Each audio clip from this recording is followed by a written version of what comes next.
Chapter 115. They were in a secluded alley, and the street was about 10 meters to the left. Eric had just walked out of the alley with the girl when a small figure dashed toward them.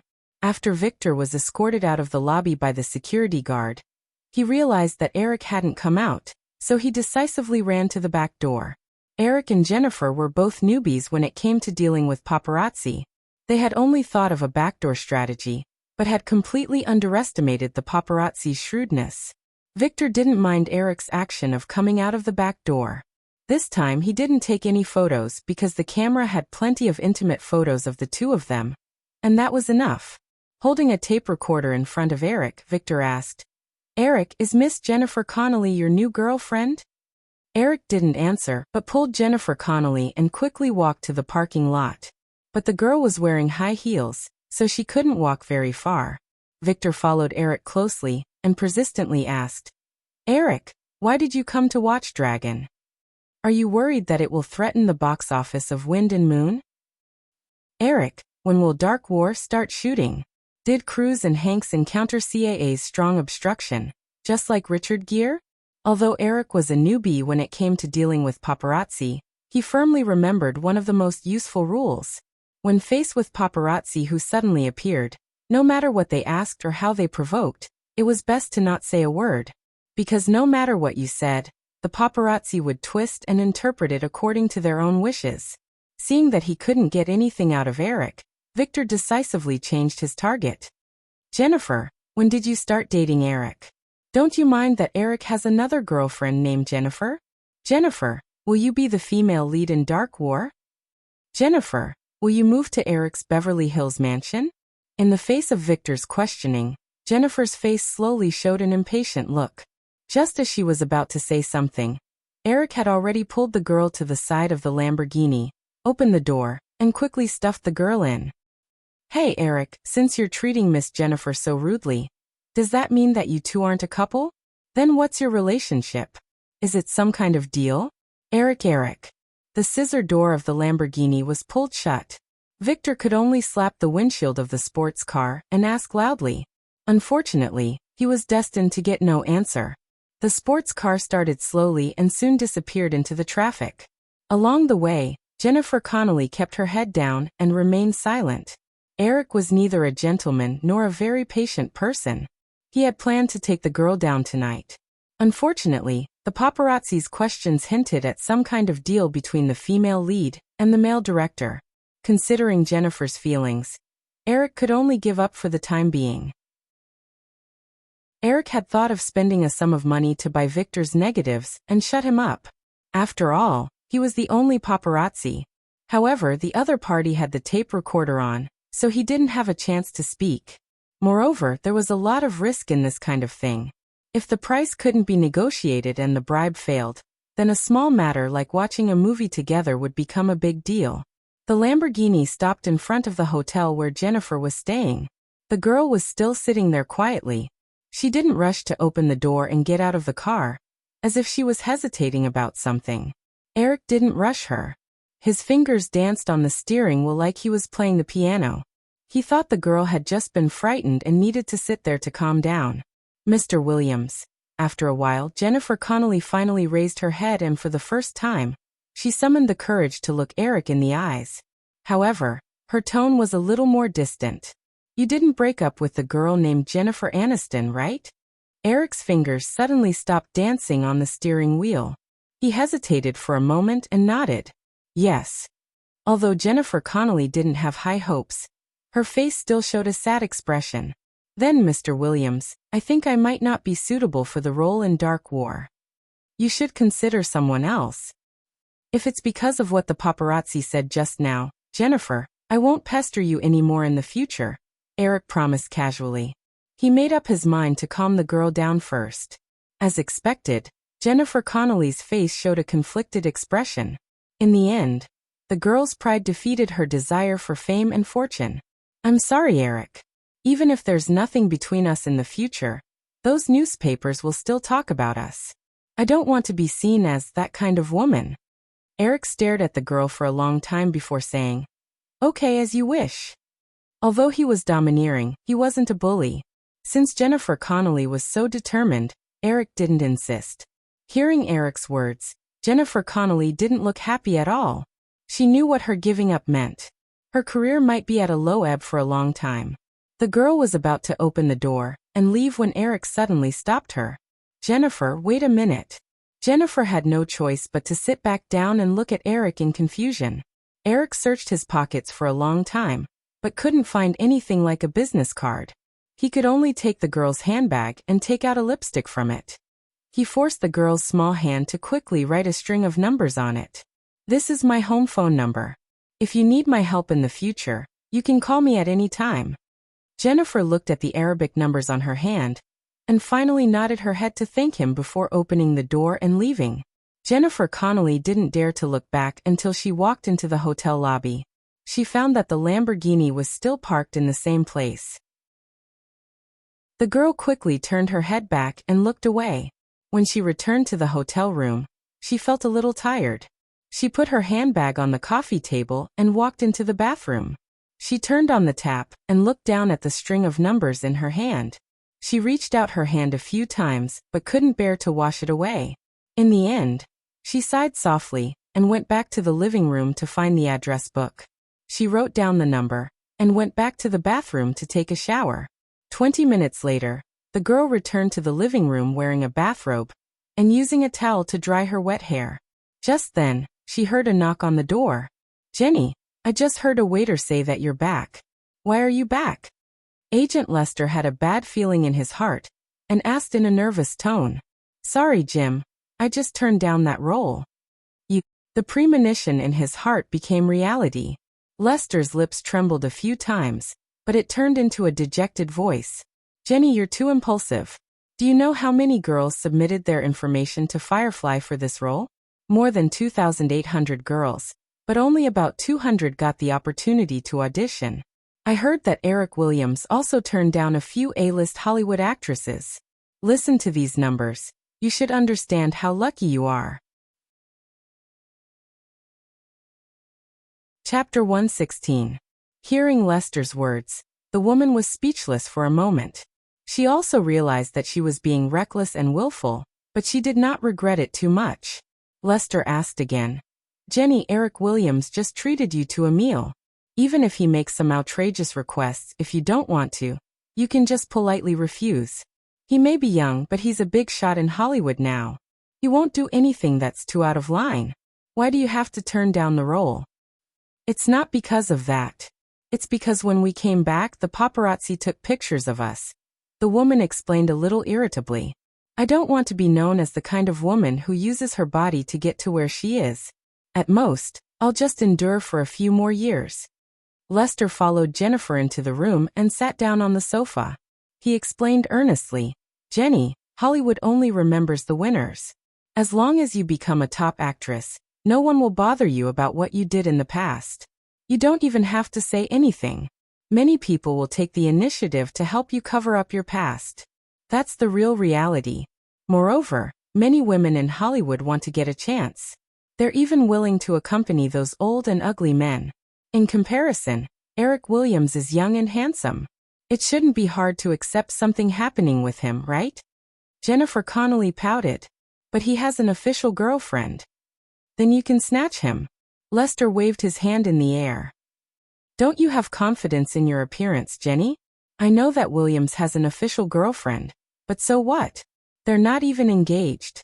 Plus, they've been living apart for a long time. This kind of relationship is the most unstable. You have a great chance to snatch him away." "But The woman scratched her head in distress. She did not want to admit in front of her manager that when she was with Eric, she did not even have the courage to look him in the eyes, let alone snatch him away from other women. He was such a domineering man. She had to be careful around him. How could she have any thoughts about him? The more Jennifer thought about it, the more entangled she became. She screamed and suddenly threw herself on the sofa. She pulled a pillow over her head and said in a muffled voice, "Jim, don't push me anymore." All right. Lester could tell that the girl was determined not to look back. After being the girl's agent for so many years, Lester knew Jennifer's temperament very well. He said helplessly, "Then call Peter tomorrow and apologize in person." Because we had to rush for this audition. A lot of the filming for Death of a Swan was completed in a hurry. If we still need to reshoot the scenes, we'll go to Rome again. I understand. Don't answer so half-heartedly, Jenny, Lester said seriously. Since you've given up this opportunity, you don't know when you'll get another role in Hollywood. So, you have to maintain a good relationship in Europe to ensure that you won't be in an awkward situation where you can't get a role. Yes. The girl's voice was a little louder. Lester still wanted to say something, but when he saw that the girl was still acting like an ostrich, his interest waned. He got up and patted Jennifer on the shoulder. Then sleep early. I'm going back to my room. After closing the door of the girl's room, Lester still couldn't help but shake his head. What a good opportunity. If she could climb up to Eric Williams, the rising star, it would be like reaching the sky in one step, reaching the sky in one step. An 18-year-old girl was still a child after all. She held on to the inexplicable pride in her heart, and still didn't fully understand what she had lost. Lester originally spent most of his energy on Connery. After the box office failure of Magical Labyrinth, Connery, who was still a 15-year-old girl, couldn't get a movie contract for a long time. Lester rushed to Japan to develop her career, and then went to Europe to look for opportunities to get a movie contract for her. In order to let this overly beautiful girl get rid of her status as a vase, he also arranged a path for her to become a talented woman. For this reason, he painstakingly arranged for the girl to study English literature at Yale University. Anyway, the public was always easy to fool. Not too many people would argue about the difference between a researcher and a formal student. As long as she had this layer of halo, it was fine. But now, he suddenly felt that perhaps he should spend more energy on cultivating the other actors under his command. Well, that young man named Sean is not bad. He has good acting skills, is handsome, and most importantly, is very smart. He has a maturity that is rare for boys of his age. As for Connery, let her be. Being rejected just like that, it was quite frustrating to think about. In the Lamborghini, Eric leaned over the steering wheel and watched Connery walk into the hotel before looking away. Although he had encountered a few twists and turns after his rebirth, overall, everything had been smooth sailing. Eric, who was a little arrogant, had almost forgotten the taste of failure. Irritated, he looked at the road signs beside the road and found that Jeffrey's house was quite close. Eric drove straight to the old man's house. Knocking on the door, Jeffrey was wearing pajamas and a ridiculous pointy nightcap. Seeing Eric's gloomy face, Jeffrey quickly turned sideways to let Eric in. Surprised, he asked, "Eric, why are you looking for me so late at night? Did something happen?" Eric shook his head. "It's nothing. I was rejected halfway through the date. I just found that your house is quite close to mine, so I came to talk to you."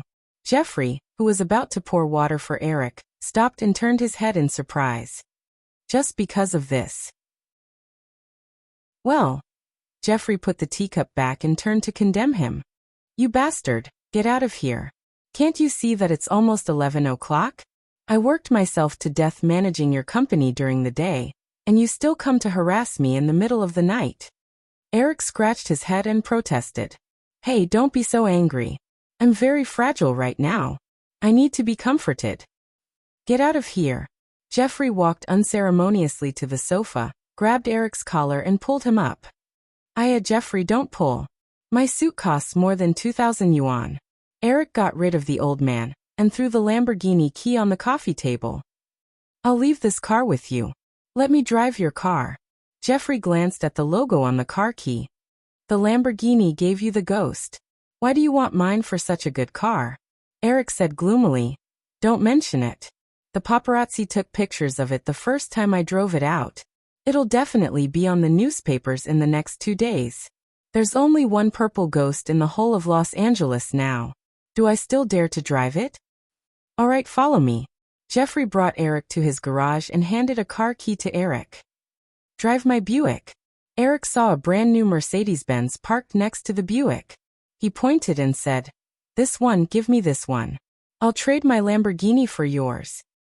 "Don't even think about it." Jeffrey glared at Eric angrily. He walked forward and patted the hood of the Mercedes-Benz. His tone instantly became gentle. This is Salina's. All right. Eric listened to Jeffrey's explanation and immediately shut his mouth. He shrugged and obediently took the Buick key from Jeffrey's hand. The old man treated everything his wife left behind like a treasure. All the producer's share he got from Eric was not used to buy a mansion or invest. Instead, he used all of it to buy the rights to the movies his wife Salina had filmed. It was said that he had even been taken advantage of several times.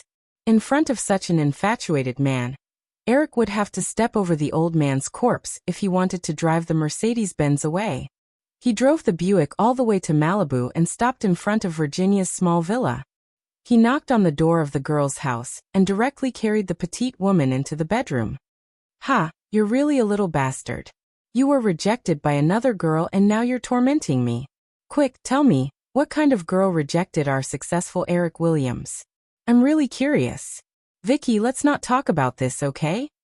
Okay, but don't look for me tonight."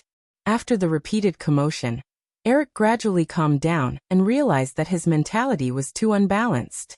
He reached out and rubbed his face hard. After thinking for a while, he felt that perhaps it was the residual consciousness of this young body that was causing trouble. If it was the 100% him, he would not have panicked and felt defeated because of being rejected by a young girl. Only those inexperienced guys who had always been smooth sailing would be like this. He inherited the body and part of the memories of the original owner. Although his soul had dominated everything, he would more or less be affected by the young man's personality and habits. The other party was not like him, who had experienced so many twists and turns in his previous life. Eric did not know whether this was a good thing or a bad thing for him. "Hey Eric, are you okay?" The girl saw Eric rubbing his face and frowning. She leaned over and asked worriedly, "I'm fine, Vicky, I'm fine." Eric reached out and hugged Virginia. He explained, "Actually, it's like this." Chapter 117. Jennifer Connelly, that's a very lucky girl. She was able to act in Sergio Leone's Once Upon a Time in America at the age of 13, so it's natural for her to have some naivety and pride. When she reaches the age of 30 and still hasn't achieved anything in Hollywood, then there won't be any persistence left. After listening to Eric's story, the girl leaned in front of him and sighed. She must have thought of her own experience. Eric could only hug the girl to comfort her. At the same time, he remembered something. Jennifer Connelly's pride didn't persist until the age of 30. At the age of 20, in order to have a breakthrough in her career, she couldn't wait to choose the path of fame. This was quite a big risk for an actress who had always walked the path of a pure and innocent girl. Many actresses failed in this risk. However, that risk did bring some turnaround in her acting career. Soon, she got the female lead in Disney's The Rocket Expert. Unfortunately, that movie was a flop again.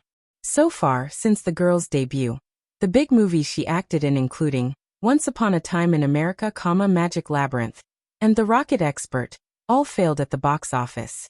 Although these failures didn't have much to do with her, Hollywood producers were also very superstitious. So for the next 5 years, Jennifer Connelly disappeared from the public's view. Virginia looked up at Eric and suggested, "Eric, actually, it's not too difficult for you to get her." Eric looked at the girl in his arms. Virginia said, "You have your own film company now. When you have a new film project in the future, you just have to throw her a film contract from time to time as bait. For a little girl who yearns for the Vanity Fair of Hollywood, bait her a few times and she will be obediently hooked." "Wow, I didn't expect to be holding a beautiful snake who escaped from the Garden of Eden in my arms," Eric said. "It seems that I have to punish her." "Well, you're not depressed anymore, right?" Virginia snuggled into Eric's arms again. "Of course not. I'm a man who wants to become the king of Hollywood. This little setback is nothing.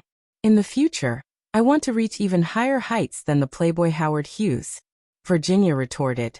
"This is no longer the era of big studios. No one can completely control Hollywood.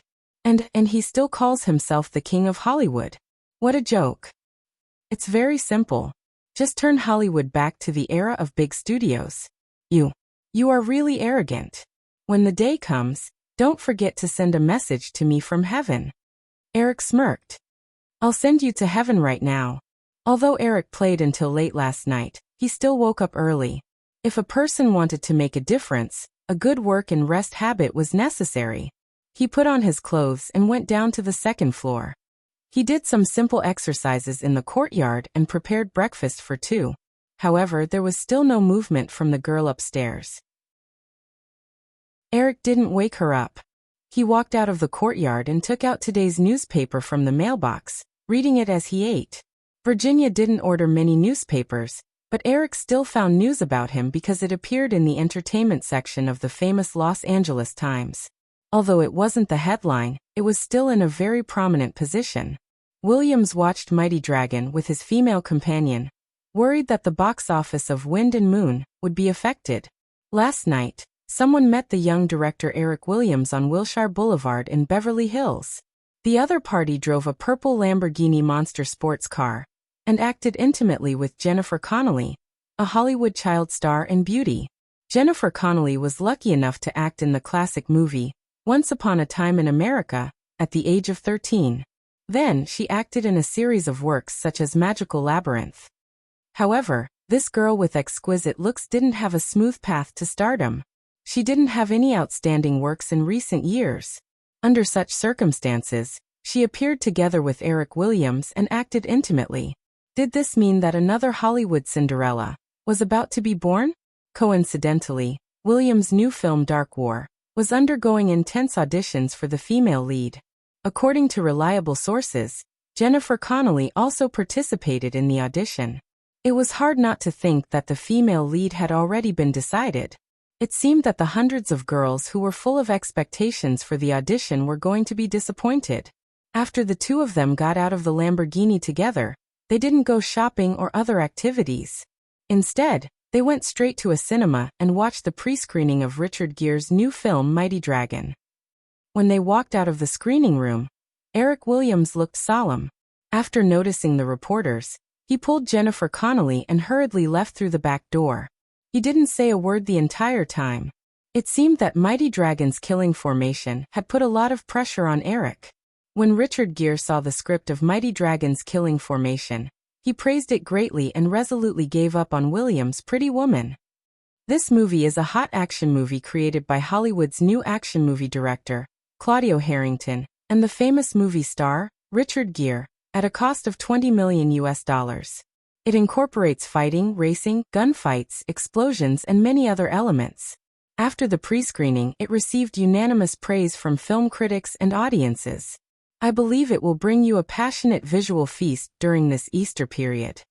It seemed that the senior management of United Artists had spent a lot of effort to promote this movie. It wasn't easy to publish this kind of promotional article in the LA Times. Even if the investment for this movie wasn't $20 million, it wasn't far off. The pressure to recoup the cost was considerable. Eric didn't mind that the latter half of the article was using him to hype up Mighty Dragon's killing formation. Anyway, the quality of Mighty Dragon's killing formation was there. After watching the movie yesterday, he heard that the audience's comments either deviated from certain details or criticized without mercy. This article was destined to be a slap in the face. However, Eric couldn't help but frown at the description of himself and Jennifer Connelly in the first half of the book.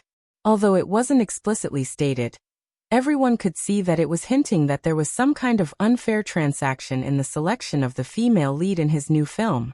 In Hollywood, it was common for actresses to climb up the ranks of producers, directors, or investors for roles. Everyone was well aware of this and tacitly agreed to this kind of transaction.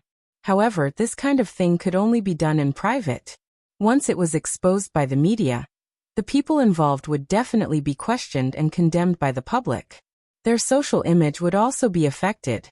The easiest way to reverse this situation was to publicly announce that the two of them were in a relationship. Many directors in Hollywood would date their female leads every time they made a movie. This way, people would accuse them of being playboys, but people wouldn't associate it with some kind of transaction. However, Eric didn't plan to do that. Moreover, the girl who had just rejected him last night wouldn't cooperate with him. After thinking about it, Eric decided to let it be. If he refuted this kind of thing in the media, it would only make things worse. Connolly had already rejected the female lead anyway. When the cast list was announced in the future, the rumors would be dispelled. He wasn't like celebrities who relied on their fame and public image to make a living. Many big directors in Hollywood didn't have a good public image, but they still won awards and earned box office. However, the LA Times plotted against him. He had to remember this and pay it back. Chapter 118. Eric also knew that United Artists must have been behind this report. Suppressing and discrediting their competitors for their own interests was a tactic that had been used many times in various industries. However, this simple and crude method always had good results. After breakfast, he put Virginia's breakfast in the fridge and said goodbye to the girl who was still resting on the couch. Eric drove to Firefly Corporation. There were still some actresses to audition today. As soon as he arrived at the company, he was pulled into the office by Jeffrey. There was no need to ask. He knew what was going on just by looking at the way the other employees were looking at him. The Los Angeles Times was the most famous newspaper in Los Angeles. In this era where there was no internet and information was mainly transmitted through print media and television, the subscription rate of residents in the greater Los Angeles area was quite high. Therefore, Eric was sure that everyone in the company knew about the news that appeared in the newspaper. Facing Jeffrey's worried gaze before the other party could speak, Eric quickly explained, "Jeffrey, I know that this is indeed my negligence. However, Jennifer Connelly has already rejected the role. Therefore, when the list of roles is announced in the future, this rumor will definitely collapse." Jeffrey sighed and said, "All right, Eric, I hope you know what you're doing. Do you need to contact Kapoor and do some PR?" Eric shook his head. "There's no need. If I explain this kind of thing, it will be seen as a cover-up. Ignoring it is the best way to deal with it." Jeffrey nodded and took out a document and handed it to Eric. "This is the final price I negotiated with the sponsors based on your opinion. Except for Motorola, the rest have been confirmed. The total is $3.4 million US. If you have no objections, I will sign these contracts today." Eric took it and flipped through it. Except for Motorola's $3 million US order, which had to be finalized by Cruz and Hanks, the rest had been confirmed. The highest, Lamborghini, offered $800,000 US, and the lowest, Marvel Comics, only offered $100,000 US. In the movie, when the robber Andy robbed the finance company, there was only a brief glimpse of the portfolio containing the comics. $100,000 US was not a small amount. Eric was not sure if this advertisement could be sold. Seeing the name of Marvel Comics, Eric could not help but touch his chin. This was a huge gold mine. He had to get it before the other party sold the character licenses to relieve financial pressure. As the two were talking, Alan Fissman knocked on the office door. "Mr. Hansen, Eric, it's time for the audition." "I'll be right there," Eric replied. Alan nodded and left. "Then I'll go preside over the audition. Jeffrey, have a good rest this weekend. The filming of Dark War will start next week. It will definitely be very busy." "I know." Jeffrey nodded, and then revealed a resentful look. "As long as you don't come to harass me in the middle of the night." Eric curled his lips and muttered. He waved his hand and walked out of the office. Perhaps it was because they had seen the news about the internally confirmed actors in the Los Angeles Times. But after the audition began, many of the actresses in the audition were absent-minded. Eric was too lazy to remind them of anything. He could not hold on to the slightest bit of hope. If he missed the opportunity, he could only blame himself. Next, Miss Gabrielle Anwar. A petite woman about 18 years old walked in. Although she was wearing black high heels, the girl was still less than 1.7 meters tall. "Hello everyone. My name is Gabrielle Anwar." Eric carefully looked at the girl who was the same age as him. She had a sharp nose, thick lips, and some Indian characteristics. She should be of mixed blood. Looking at the information in front of him, he did not follow the procedure for the girl to introduce herself. Instead, he asked, "Miss Anwar, did you come from England?" The girl nodded and revealed a charming smile. "I was born in Middlesex, but I also grew up in London." Eric smiled. He knew that the girl was trying to get close to him. He also grew up in London until he was 8 years old before moving to Los Angeles. Moreover, Eric still had British citizenship. Williams was one of the 5 surnames in Britain. Whether he wanted to or not, he was destined to be included in the British Circle in Hollywood. Then, Miss Anwar, the information shows that you went to a drama and dance school. Do you know how to dance the tango? The girl hesitated for a moment and shook her head. No, but I studied ballet for 10 years. If necessary, I can learn the tango in the shortest time possible. Eric gave her an appreciative look. Miss Anwar, I like your honesty. But I don't think you're suitable for this role, so there's no need for an audition. The girl heard the first half of Eric's praise, but before she could feel happy, she heard the second half of Eric's words. For a moment, she sat there in a daze. A faint layer of mist quickly appeared in her big eyes. She was so aggrieved that she could not speak. When she first saw the news of the audition for the female lead of Eric Williams' new film released by Firefly, she sent her information with the mentality of buying a prize. She didn't expect to receive an audition invitation. The ecstatic girl finally persuaded her old-fashioned father to come to Los Angeles alone to attend the audition. She didn't expect that the other party didn't even give her a chance to perform and rejected her. This blow made her so sad that she wanted to cry in an instant. Oh no. Eric was about to lower his head and write something, but when he saw the girl's reaction, he quickly waved his hand. Miss Anwar, don't be like this. I'm not finished yet. The girl's tears were about to fall. When she heard Eric's words, she wiped the corners of her eyes and looked up in embarrassment. Eric gave his assistant a look, and the assistant quickly handed a box of tissues to Anwar. Carefully wiping the corners of her eyes, Gabrielle took out the makeup mirror from her bag and looked at it. Only then did she dare to look up again. I'm sorry, Director Williams. I lost my composure. It's my fault. Eric was still afraid of the girl crying, so he quickly took the blame. I didn't make it clear just now. I know that you're only 18 years old. It's not easy to come all the way from England to audition. Thank you for your understanding, Mr. Williams. It's like this, Miss Anwar. I just asked if you can dance the tango because you're very suitable for a role in another movie that I'm planning to make. It's starring Al Pacino. Do you know Al Pacino? Gabrielle nodded. Of course. I watched your movie, Knowing a Woman by Smelling Fragrance, many times in England. Mr. Pacino played the charming role of the elegant Edward. That's good. Al's next movie lacks a tango girl role, which is also the first female lead in that movie. I liked you at first sight. If you can play that role well, I believe it will be more helpful to your career than being the female lead in my movie. Gabrielle originally came to the audition with the mentality of winning the lottery again. She had only acted in a few TV series in England, so she didn't have much hope. The reason why she broke down just now was that Eric had rejected her without warning, so she could accept it in a short time. Now that she suddenly heard this good news, the girl felt like she had fallen into a dream again. After Wind and Moon, Al once again became an A-list superstar all over the world. Gabrielle would jump for joy to be able to play a supporting role in a movie that he starred in, let alone be the first female lead.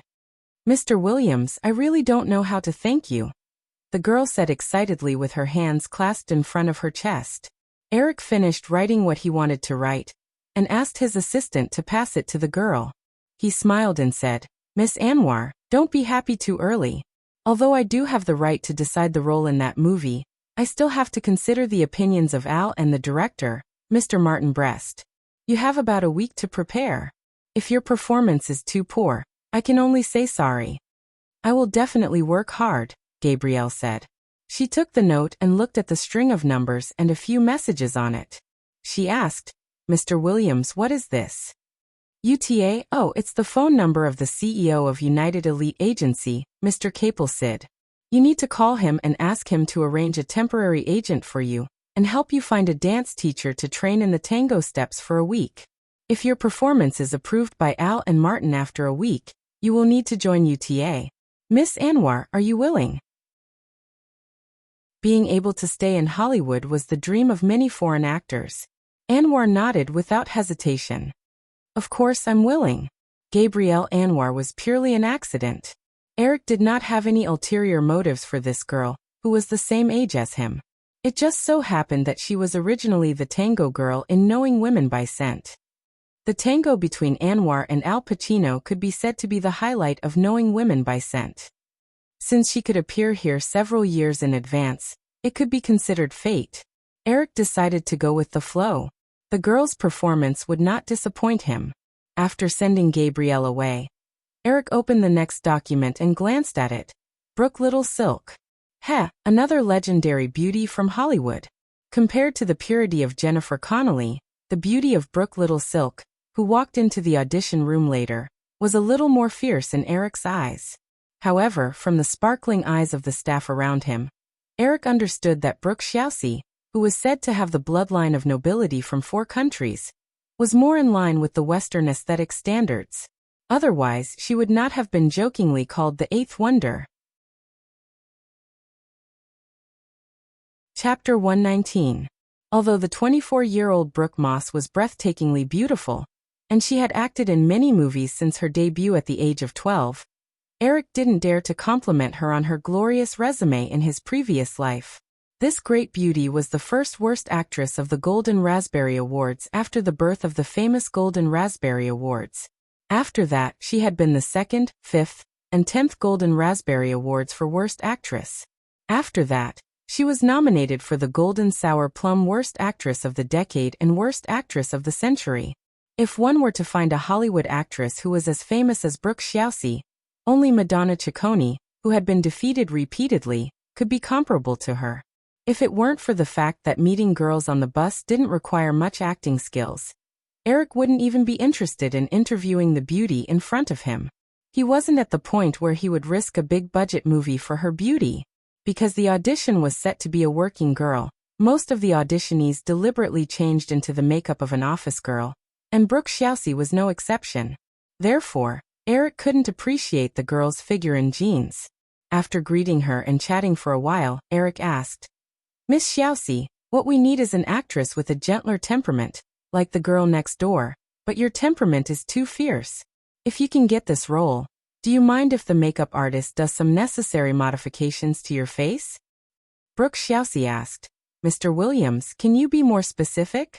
Eric looked at the girl carefully and said, "For example, your eyebrows are too thick. If they are trimmed, it will make you look softer. Of course, this is just my personal opinion. As for the specific makeup plan, we will need to listen to the professional's opinion." After hearing Eric's explanation, the girl nodded without hesitation. "No problem. If I can get the role, I am willing to listen to the makeup artist's advice and make some necessary changes." "Oh," Eric responded dispiritedly, muttering in his heart, "the publicity is all lies." Although Eric lowered his head and wrote something on the document, Brooke Xiaoxi was still keenly aware of the subtle changes in Eric's expression. She didn't know what she had done wrong, but the young director in front of her obviously didn't like her answer just now. After a moment, Eric raised his head again and said, "Then Miss Xiaoxi, can you try a few scenes?" "Okay." Brooke Xiaoxi quickly stood up, but found that no staff member handed her the script. Eric didn't care about the girl's momentary confusion and slowly said, "Miss Xiaoxi, listen carefully. You are now a, Eric pondered for a moment and immediately made up a background for the role. A small staff member of an architectural design company in Los Angeles. Eric suddenly stopped and said to Alan Fissman next to him, "Alan, write down what I said." He stood up unconsciously with a paper tube in his hand, waving it and roaring. He unceremoniously ordered the girl to repeat again and again. Brooke Xiaoxi was completely shocked by Eric's momentum and almost forgot that she still had the right to refuse. After 10 times, the girl almost teared up slightly and performed according to Eric's request. After nearly 20 times, Eric saw the girl walk out of the small door with her head slightly lowered. A lock of her long hair drooped over her eyebrows. There was no longer the slightest pretense in her expression. As she walked, her whole person seemed to be floating, exuding a touch of loneliness and solitude. If Brooke Xiaoxi's previous appearance could only arouse desire, then the girl's current situation would arouse the pity and care of most men. Cut. That's great. Everyone pay attention. Get ready for the next shot. Eric's catchphrase on set almost instinctively blurted out. Brooke Xiaoxi was stunned. Everyone else in the audition room was also stunned. Eric, who reacted almost at the same time, was also stunned. After a short silence, someone finally couldn't help but let out the first chuckle, followed by everyone else. Brooke Xiaoxi, who was standing on the other side of the wall, also burst into laughter. She covered her mouth and laughed. At the same time, the tears in her eyes because of Eric's reprimand fell without hindrance. Eric awkwardly relaxed his body and sat down. He didn't know what was wrong with him just now. Perhaps because he saw Brooke Xiaoxi's terrible acting, he involuntarily had a strong urge to pinch her. Just like some people with severe obsessive-compulsive disorder, when they saw that the fruit in the fruit platter was not arranged neatly, they would repeatedly place them in the perfect arrangement they wanted. Well, that's it, Miss Xiaoxi. You can call me Brooke, Mr. Williams. The girl sat back in the chair, bowed slightly, and took the initiative to say. Eric raised his eyebrows. Then Brooke, that's it. You see, you still have a lot of potential. Maybe you didn't perform well in those movies before because those directors didn't want to torture you. Then Eric, do I have hope of getting this role? The girl took the initiative to climb up to Eric's chair. Her eyes were bright as she stared at him, and the corners of her mouth curled up into an enchanting smile. I also hope you can torture me. All the staff around couldn't help but look at Eric. They didn't know what happened last night, and still thought that Eric had internally selected Jennifer Connelly as the lead. Therefore, they were curious about how Eric would respond to Brooke Xiaoxi's slightly provocative words. Eric picked up the pen in his hand, twirled it twice, and nodded gently. You can go back now, Brooke. Someone will soon inform you of the good news. But you have to think about it. Although you don't have many scenes, my requirements will still be very strict. I hope that when the time comes, you won't cry like you did just now. If your crazy fans know that I made the 8th wonder of the world cry, they will kill me. Of course I won't, the girl promised happily, got up, and walked out of the audition room. Hey Eric, what about the little beauty from yesterday? As soon as Brooke Xiaoxi left, the gossipy nickel came up. Eric shrugged and didn't explain. Okay, let's continue with the audition. Call the next person. There were no surprises in the next audition, and Eric finally decided to cast Brooke Xiaoxi as the girl he met. After the day's work was done, the workday for the week was over. It happened to be March 17th, the first weekend of the Easter period. Many new movies were released on this day, including, of course, Mighty Dragon's Killing Formation, which had undergone a series of hype.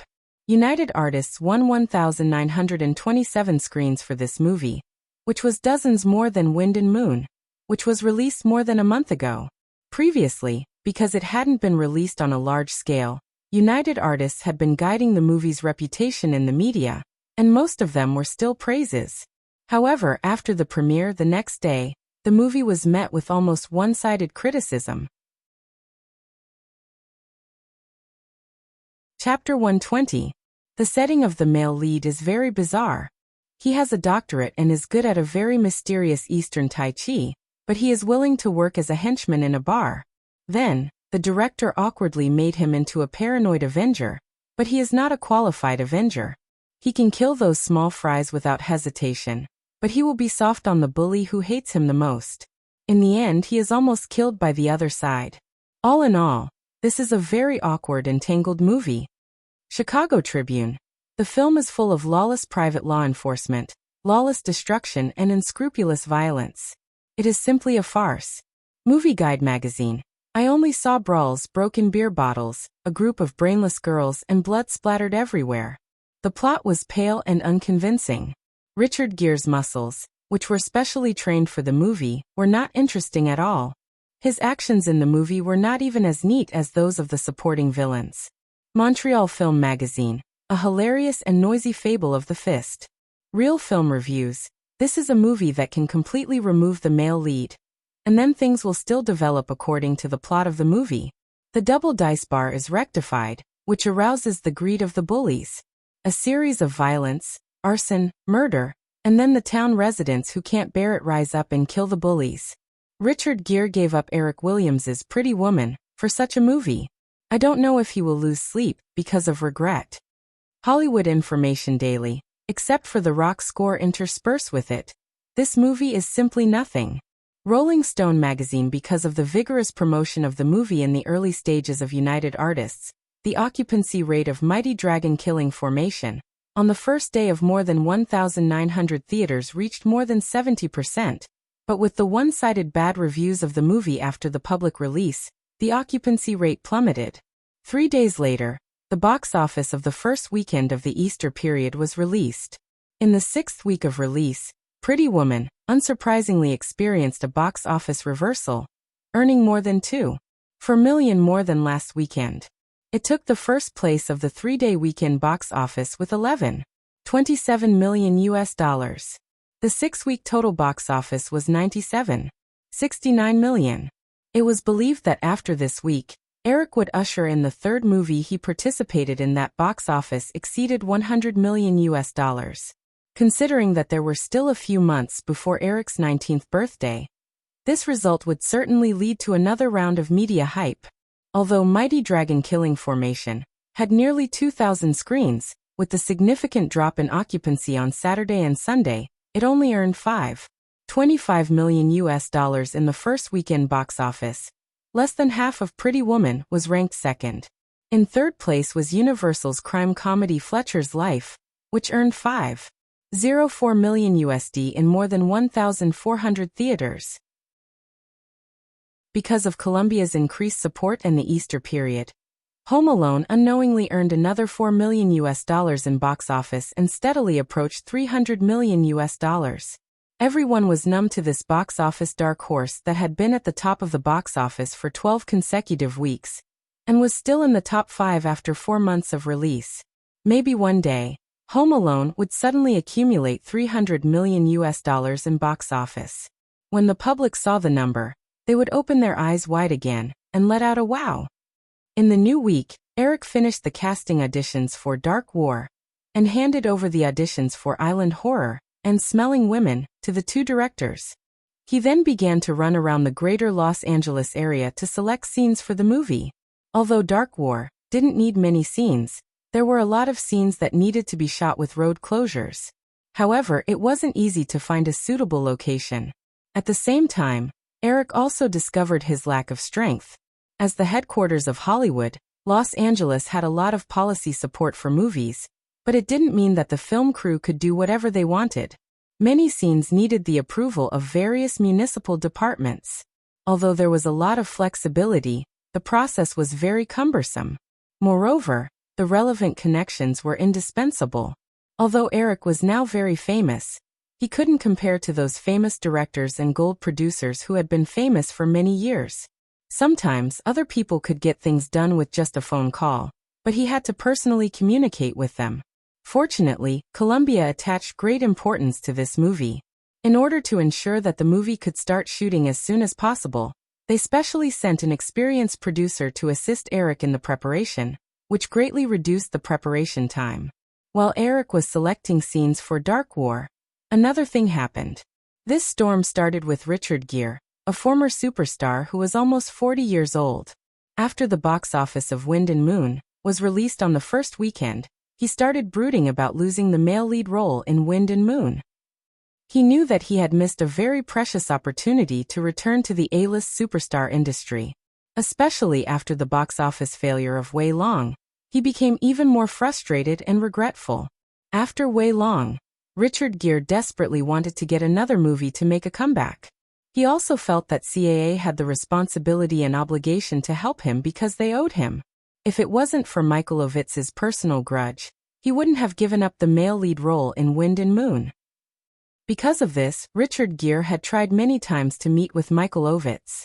Unfortunately, Michael Ovitz was now busy coordinating the acquisition of Sony and Columbia after successfully pulling the strings between Sony and Coca-Cola. He didn't have time to deal with Richard Gere's small matter. He only handed the matter over to Richard Gere's agent, Horner Willie, who was seriously obsessed with cleanliness and had been instigated by Eric and Stuart Runkle to mess with him. Horner Willie recommended Richard Gere for the male lead role in a small-budget horror movie based on his current situation. Of course, Richard Gere wasn't satisfied. He had his eyes on a medium-budget movie that CAA was in charge of. Speaking of which, This request wasn't too much. But Horner Willie didn't agree to get the role for Richard Gere. He used the reason that Universal couldn't use an actor who was already at the bottom of the B-list and had just messed up a big-budget movie as a reason to reject Richard Gere. Horner Willie was one of CAA's earliest agents. Now he was one of CAA's top agents. Even A-list actors had to treat him with respect, which slowly fueled his temper. On the other hand, Richard Gere blamed CAA for his loss. He had been holding a grudge for a long time, and when Horner Willie refused to help him get the role, he was furious that he had been cheated. Finally, he let it all out. The two of them had a big argument in Horner Willie's office. If it weren't for other people who noticed something was wrong, the two of them would have gotten into a fight. After this incident, Richard Gere left CAA on the same day. On the third day after the incident, he relied on a friend's recommendation to join another agency, William Morris Agency, WMA. This was supposed to be a normal actor job-hopping incident. Among the major agencies in Hollywood, there were countless job-hopping incidents every year. Even CAA, which claimed to have a perfect betrayal cost system, couldn't avoid it, but it was relatively rare. CAA's so-called betrayal cost system was more to prevent their own agents from starting their own companies. The 5 founders of CAA had all jumped ship from another agency. As for the big stars, it wasn't a big deal. It was easy for the top stars to leave if they wanted to. As for the second and third tier stars, as long as they were willing to pay the penalty, they could easily leave. However, CAA had a huge supply chain of film and television resources, so most stars wouldn't leave unless they were tempted enough. Also, CAA issued a strict gag order in time for the argument between Horner Willie and Richard Gere. They thought this incident would blow over unknowingly. However, they forgot that Richard Gere was also involved. Richard Gere's job hopping quickly attracted the attention of some media outlets. In an interview with The Hollywood Information, Richard Gere, who couldn't get rid of his hatred, used the identity of a victim to viciously smear CAA's reputation. The next day, The Hollywood Information published an article with the title, Interview with Richard Gere, the inside story of losing the lead of Romance. Recently, the famous actor Richard Gere, who was once expected to star in Eric Williams' box office hit Pretty Woman, suddenly left the creative artists agency, CAA, that he had worked with for a long time. In an interview with our reporter, Richard Gere finally told us the details of how he had to turn down the male lead role in Pretty Woman. The following are Mr. Richard Gere's words. When I first saw the script for Wind and Moon, I felt that it would be a wonderful story that would suit my image very well. I even made some preparations for the role. Although Eric Williams is young, I know he is a very talented young man after watching his first 2 films. However, when I was about to agree to the contract, my former agent, Horner Willie, hinted that I should turn him down. I didn't understand at the time. Then Horner Willie told me that because Eric Williams had just recruited Capel Sid, Mr. Michael Ovitz and Capel Sid had a deep conflict. That's why he didn't like his artists to work with Eric Williams. To put it bluntly, Michael Ovitz wanted to blacklist Eric Williams. However, I didn't want to give up the opportunity, so I discussed it with Horner Willie. However, I received a veiled threat. If I worked with Eric Williams, I would be blacklisted by CAA. At the time, I was at a low point in my career. Because of CAA's threat, I had no choice but to turn down the offer of Romance. Then, CAA gave me the male lead role in an action film called Wei Long in the name of appeasing the public. When I saw the script, I told Horner Willie, "No, this role doesn't suit me. Even though I've acted in action films before, this role is too violent. Maybe a muscular guy would be more suitable." But Horner Willie said that I had no other choice, so I had no choice but to accept the role of Wei Long killing formation for a very low salary. In order to better match the image of the male lead in the film, I specially went through a period of high-intensity fitness. However, the film failed in the end. The reason why I expose this today is because I think CAA has forgotten their place. After monopolizing too many resources, they have become unscrupulous and do whatever they want. Some people are willing to play with an actor's future for a personal grudge and to show their power. They are willing to use other companies' investment of tens of millions as a bargaining chip. This is a very bad thing. Management companies are supposed to serve their actors. They should put the interests of their employers first. Only then can they survive in the long run. However, CAA has started to treat actors as pawns in their hands. Sooner or later, they will bring about their own destruction.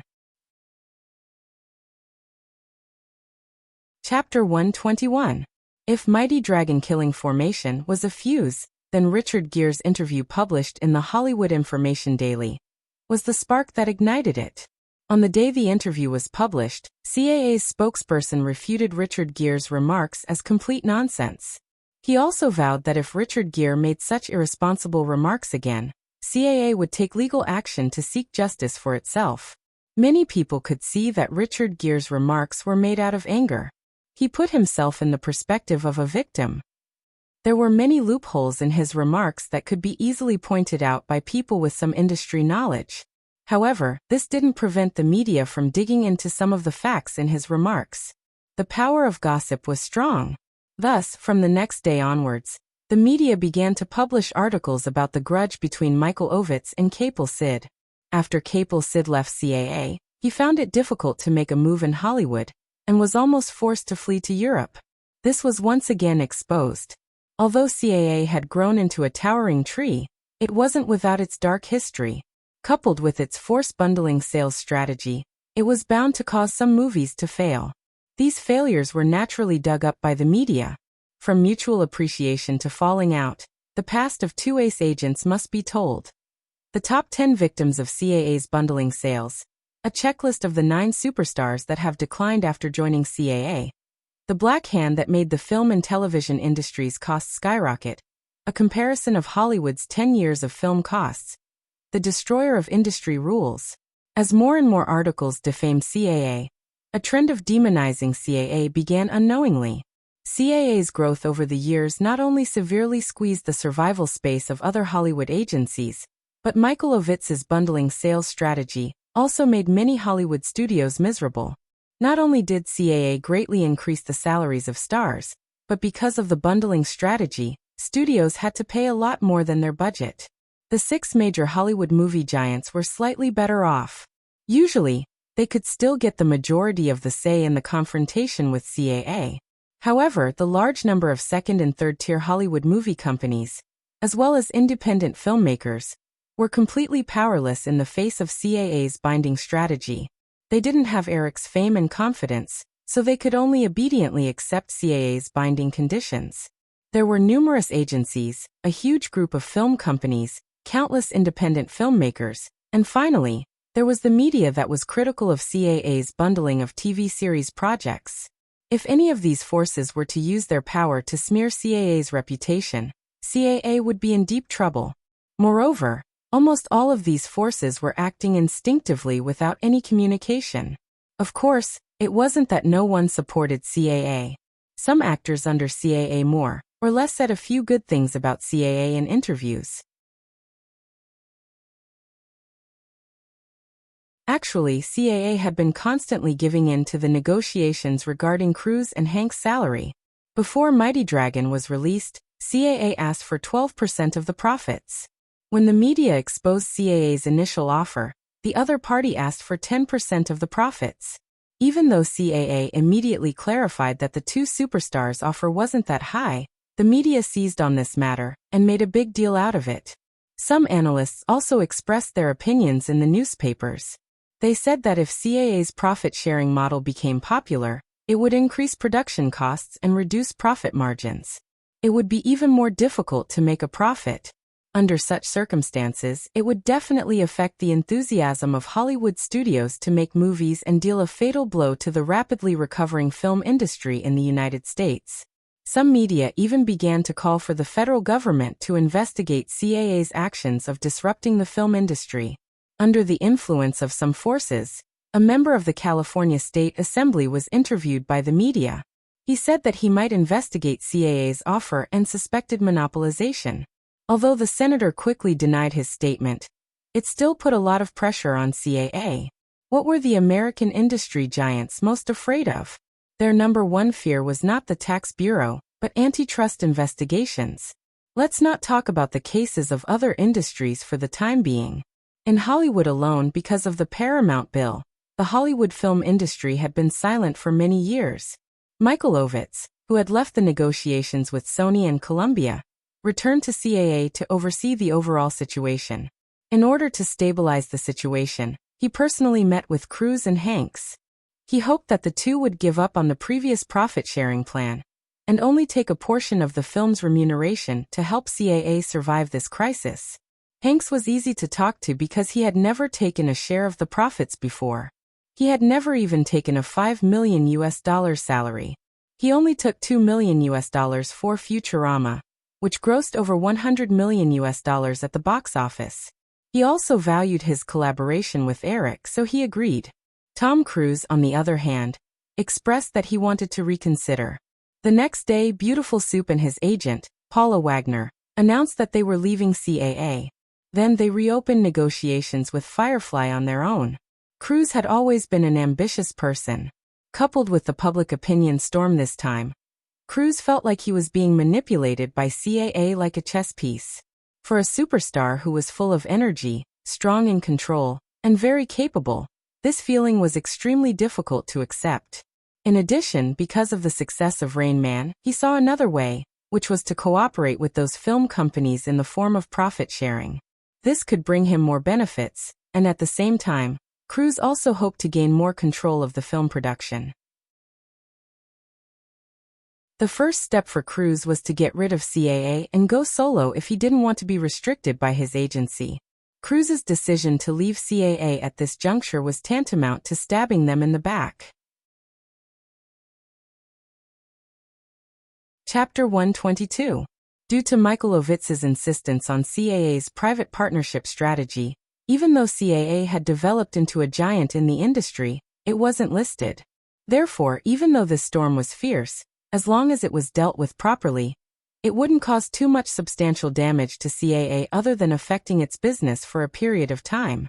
Even if other agencies poached a bunch of B-list artists, it wouldn't affect CAA at all. Although CAA's current number of artists hadn't reached the scale of more than 6,000 in 20 years, it still had more than 1,000 artists. Losing a few dozen of them wouldn't be a big deal to CAA at all. However, in the midst of this storm, the sudden departure of a big-name star, especially one of Tom Cruise's caliber, was a completely different story. Tom Cruise's influence in the Hollywood community was huge, so his departure would definitely send a wrong signal to other superstars. Michael Ovitz's reaction was swift. On the day Cruise left, all of CAA's partners and artists received a letter personally written by Michael Ovitz. After clarifying the reason for Cruise's departure, he earnestly listed CAA's brilliant achievements over the years and the various huge changes it had brought to the actors. He hoped that they wouldn't be affected by public opinion, and that CAA's future would be even more glorious. However, this letter couldn't stop the situation from worsening. Within 3 days of Tom Cruise's departure, several A-list stars left CAA for various reasons.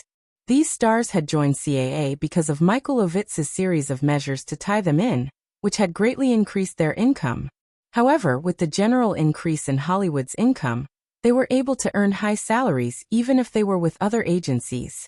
Coupled with the panic caused by Cruise's sudden departure from CAA and the fact that someone had offered a lower commission, it was only natural that these people would leave.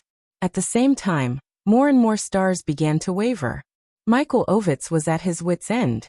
While cursing Cruise, he had no choice but to put down his pride and personally persuade the big-name actors who wanted to leave. It had been a long time since he had done something like this. In another corner of the city, Eric, the instigator of this storm, obviously wouldn't stay out of it. This was a good opportunity to stop CAA from dominating Hollywood for the next 10 years. Eric, why are you suddenly looking for me? I'll make it clear in advance that I already have Al, and the other 3 under me. This is already the limit of my ability. Don't even think about giving me more people. Kapoor rushed into Eric's office at Firefly with a flushed face.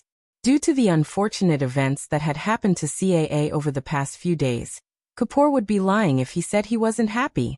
Even his bald head seemed to shine brighter. Eric leaned back in his chair and smiled. What if it's Tom Hanks? Who is it? Kapoor pricked up his ears and leaned forward slightly. Tom Hanks, Eric repeated. Kapoor revealed a meaningful smirk. Eric, are you sure? If it's him, then I'll definitely reluctantly give myself another burden. You're still reluctant? You must be laughing in your heart, right? Eric teased. Kapoor ignored Eric's teasing and asked, Eric, are you sure you can poach Tom Hanks? Eric shook his head. No, but I'm prepared to give it a try. I've already asked Hanks out for dinner tonight and he agreed. Kapoor was full of confidence in Eric. This young man had already brought him too many surprises. Eric, why don't you try to get Cruz into UTA? He doesn't have a management company right now. Don't even think about it. Mr. Cruz is very ambitious now. He wants to walk the path of a producer. I reckon he'll set up his own film production company soon. Eric didn't expect that his appearance would cause Cruz to embark on the path of his previous life 7 years ahead of schedule. He reckoned that Cruz was stimulated by the huge profits he made from his previous movies. After leaving CAA, Cruz immediately asked his agent, Paula Wagner, to contact Firefly and start a new negotiation. The offer wasn't as ridiculous as CAA's original offer. $5 million plus 10% of the profits. This price was very reasonable for Eric, who was used to hearing about $20 million and 10% to 20% of the profits in his previous life. However, the profit-sharing model had just appeared.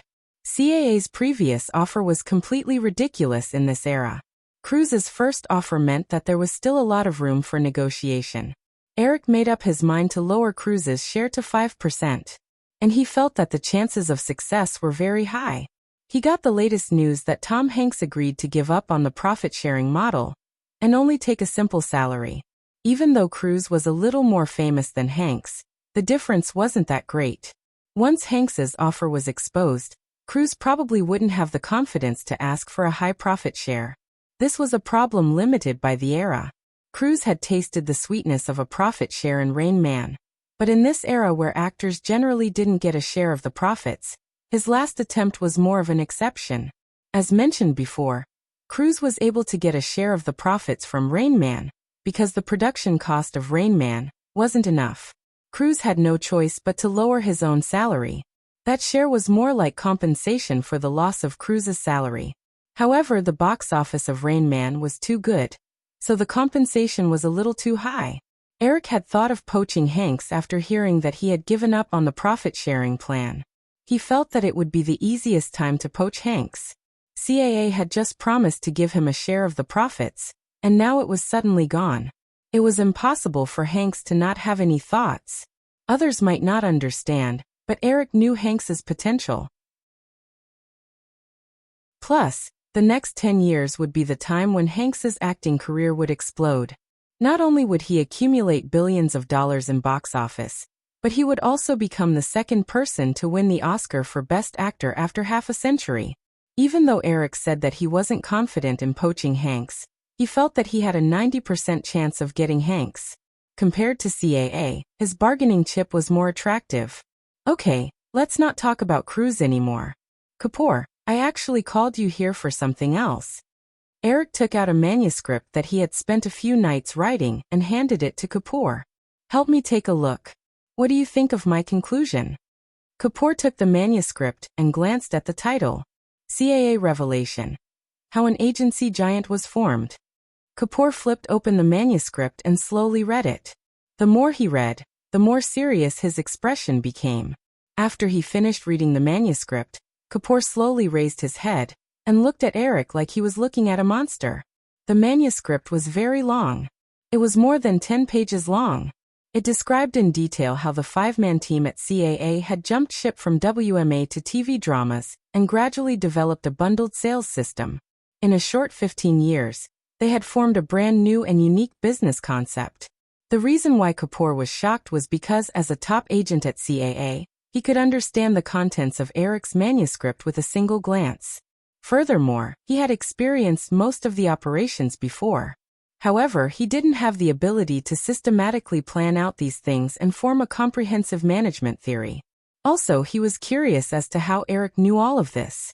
Other than Michael Ovitz's business philosophy, there was another important reason why CAA insisted on not going public. It was to prevent CAA's business strategy from being leaked. Once the company went public, they would have no choice but to disclose a large amount of CAA's information to investors. Then, CAA's business philosophy, which was more advanced than other established companies, would be easily copied by their competitors.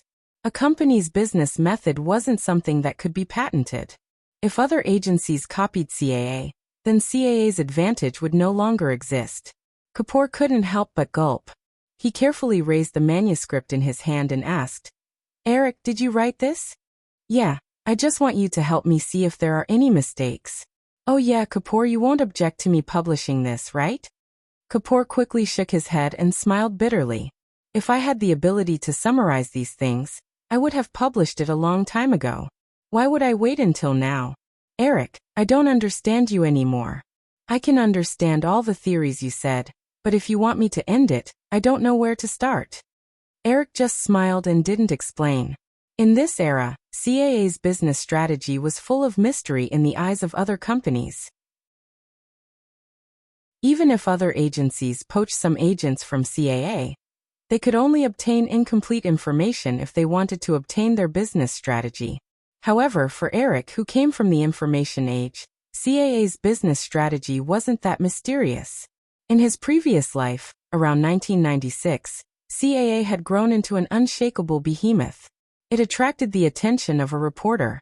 That reporter spent more than a year collecting a large amount of information before completely unveiling CAA's mystery.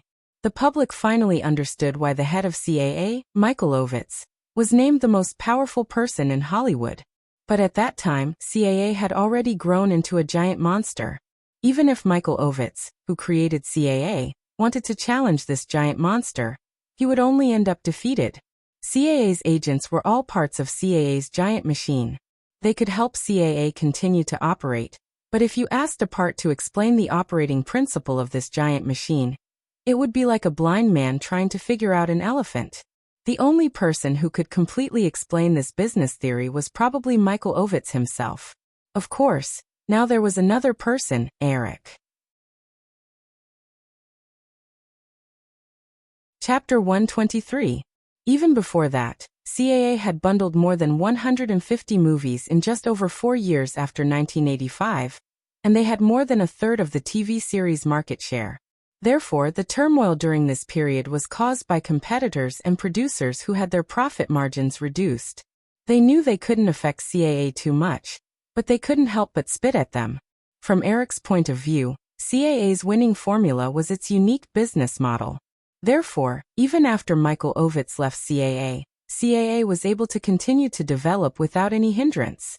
Although many people in the media tried to uncover the reason for CAA's growth, they only made some specious analysis. Most of them didn't hit the nail on the head. Therefore, Eric had this idea. How could he not take advantage of such a good opportunity? If it weren't for CAA, Wind and Moon would have been produced with the original cast. Although Eric was confident in Al Pacino's acting skills, he was also worried that replacing the original Richard Gere would affect the movie's box office. Fortunately, the result was not bad. Then, when inviting Cruise and Hanks, CAA created a series of problems. Now that the supporting roles of Dark War were all confirmed and the preparations were almost complete, the 2 main male leads were still not confirmed. "Since you don't have any objections, I'll ask Alan to contact the newspaper to publish it." "Uh-huh." Caper nodded, then suddenly said, "Don't worry, let me make a copy first. I plan to study it carefully. Maybe I can use it to optimize UTA's business model." "Up to you." Eric nodded. He got up and turned on the photocopier in his office. As he made copies, he said, "Actually, Caper, I don't plan to expand UTA too much in the next few years, because I'm not capable enough. You don't know, but a few days ago, when I was preparing for Dark War, I realized how weak I was. I took a fancy to the National Bank building and wanted to shoot a few scenes on the rooftop. After I contacted them, the management of the building directly rejected me. They said they were afraid of affecting the normal order of the company in the building. They didn't even give me a chance to persuade them. After the producer from Columbia came over, he only made a few phone calls and met with their director to settle the matter. Originally, I was proud of my achievements in the previous few movies, but now the more I think about it, the more ridiculous it is. I'm just a little loach. Caper advised. Eric, you don't have to be like this. You're already doing very well. Think about your age. You're not even 19 years old, right? How many people at your age can earn billions with their own two hands? This is the same as what Jeffrey told me. Eric smiled and handed the photocopied script to Kapoor. Take it. By the way, it's the Oscars in a few days. Help me prepare for it. I'm really too busy. Eric smiled and handed the photocopied script to Kapoor. I have to attend a rehearsal in these 2 days. I shouldn't have agreed to be the guest presenter. I really don't know what to say about you. Those small celebrities will do anything to show their faces at the Oscars, but you find it troublesome to be the guest presenter. Caper smiled and said, Have you confirmed your female companion? I originally wanted to bring Jenny. She said she would return to Los Angeles at the end of the month, but she called last night and said she might not be able to come back. She'll have to wait until the beginning of April. Anyway, I'm not sure about the time. Let her be.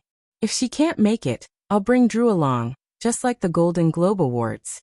Caper nodded and expressed that he understood. By the way, I received another movie that wants to invite Drew to act in.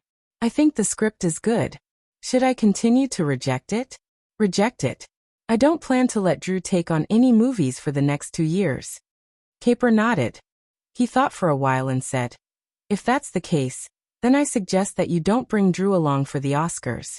This is a good publicity opportunity. You can bring Miss Madsen or the British mixed-blood beauty you picked last week. She has already been approved by Alan Martin. Oh, and Brooke Shiaosi. For the sake of publicity for the movie you invested in, I suggest that you bring one of the 3 of them. Then, Eric lowered his head and thought for a while. The one who needed this opportunity the most was Virginia. She needed to single-handedly support the movie Scary Island. It would be very beneficial for her to show her face on the Oscars red carpet. Knowing a Woman by Scent had Al Pacino supporting it.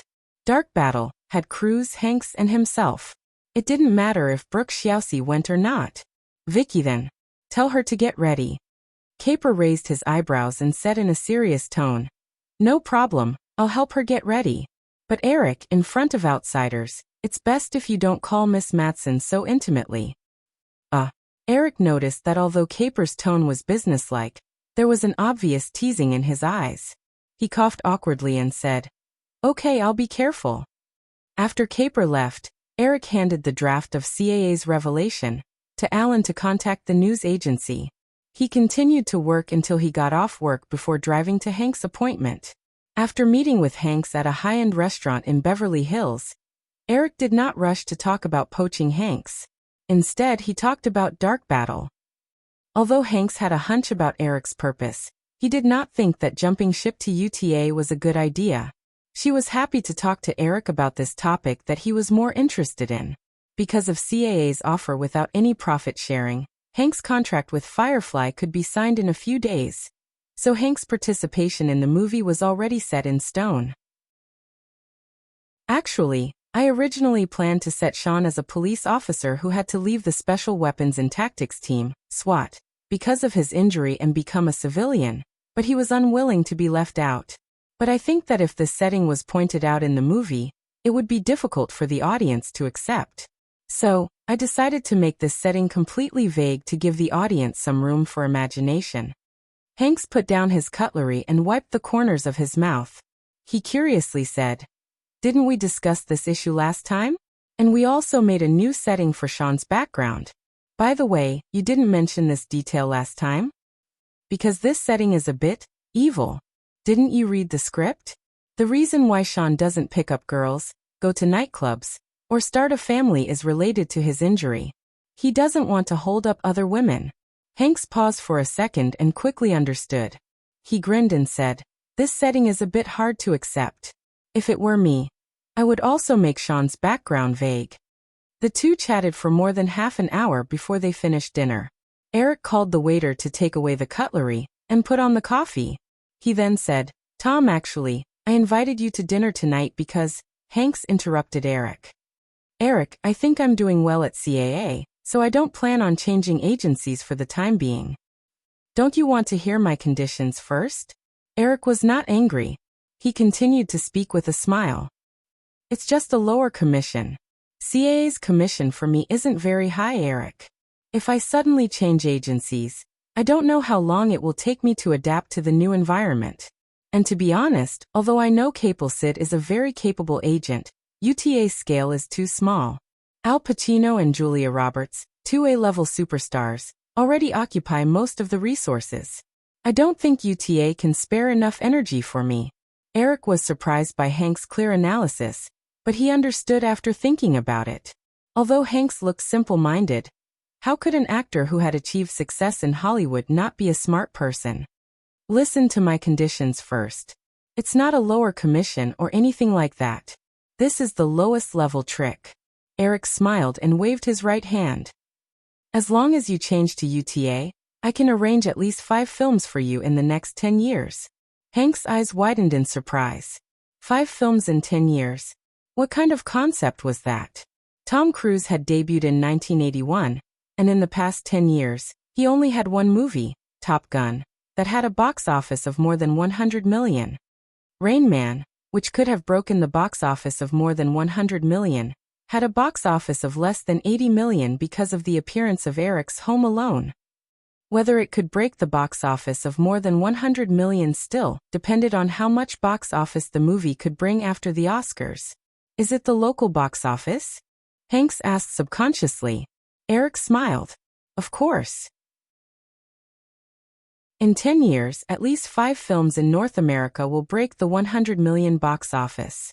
He thought for a moment and added, and they're all male leads. But Hanks didn't let Eric's promise get to his head. How can I believe that you're telling the truth? Even though your previous movies have grossed over $100 million, it doesn't mean that you'll do the same in the future. We can sign a secret contract.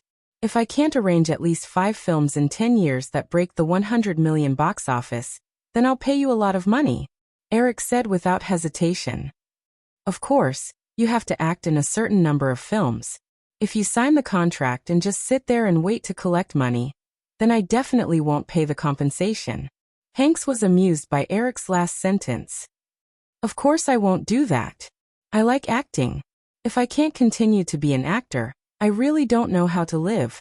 You have to understand that when a person is used to something and suddenly stops, it'll probably be so boring that he'll want to die. Then do you agree? Hank still shook his head. Eric, although I'm very tempted by your words, I still won't agree so easily. If I jump ship and you can't fulfill your promise, then how much compensation can I get in 10 years? 10 million or 20 million, it's insignificant compared to the loss of my career. Okay, if there's nothing else, I'll leave first. This dinner was very enjoyable. Eric, if you have time, I'll treat you. 100 million US dollars. Eric sat in his seat and did not move. He stared at Hanks and said firmly, 100 million US dollars, Tom.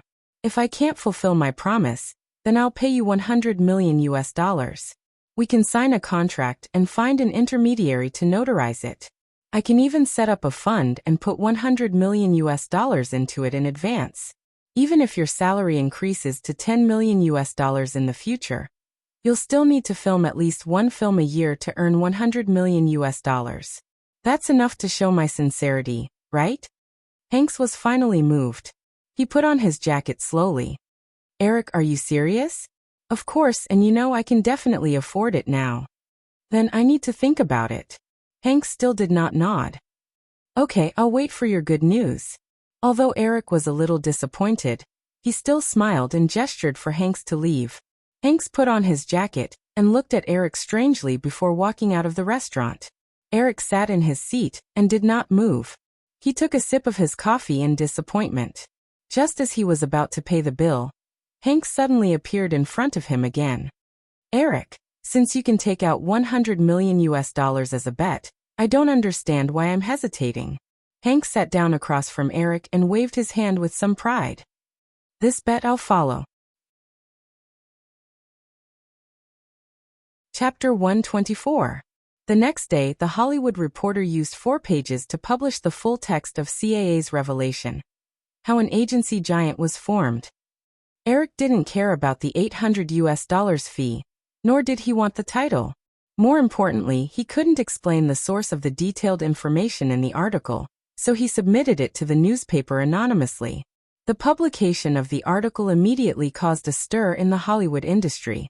The limelight almost overshadowed the 61st Academy Awards in a few days. If most of the forces were still immersed in the joy of defaming CAA, they suddenly calmed down and focused on the article CAA's revelation. In the next few days, the entire American media was in an uproar. They all reprinted the highly professional article, and even a large number of research papers appeared. After the executives of other agencies in Hollywood read the article, they realized why they couldn't stop the rise of CAA. The film companies also completely understood why their production costs kept increasing, and why they couldn't stop this trend. Michael Ovitz saw the article the moment it was published. He frowned and spent half an hour reading the article. Even he couldn't help but exclaim in admiration. The article's discussion of the scope of the agent's business was almost the same as his recent thoughts.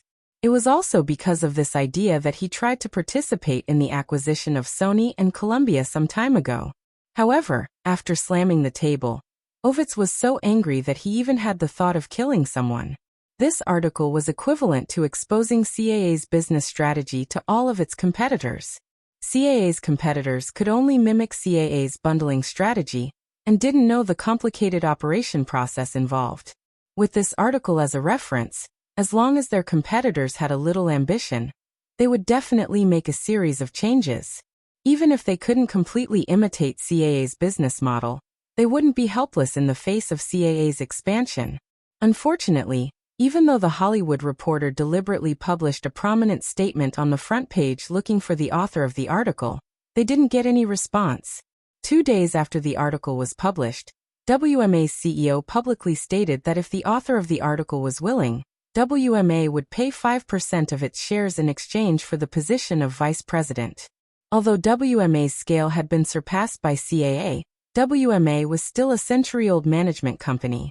Its scale wasn't too far off from CAA's. 5% of WMA's shares was worth tens of millions of dollars.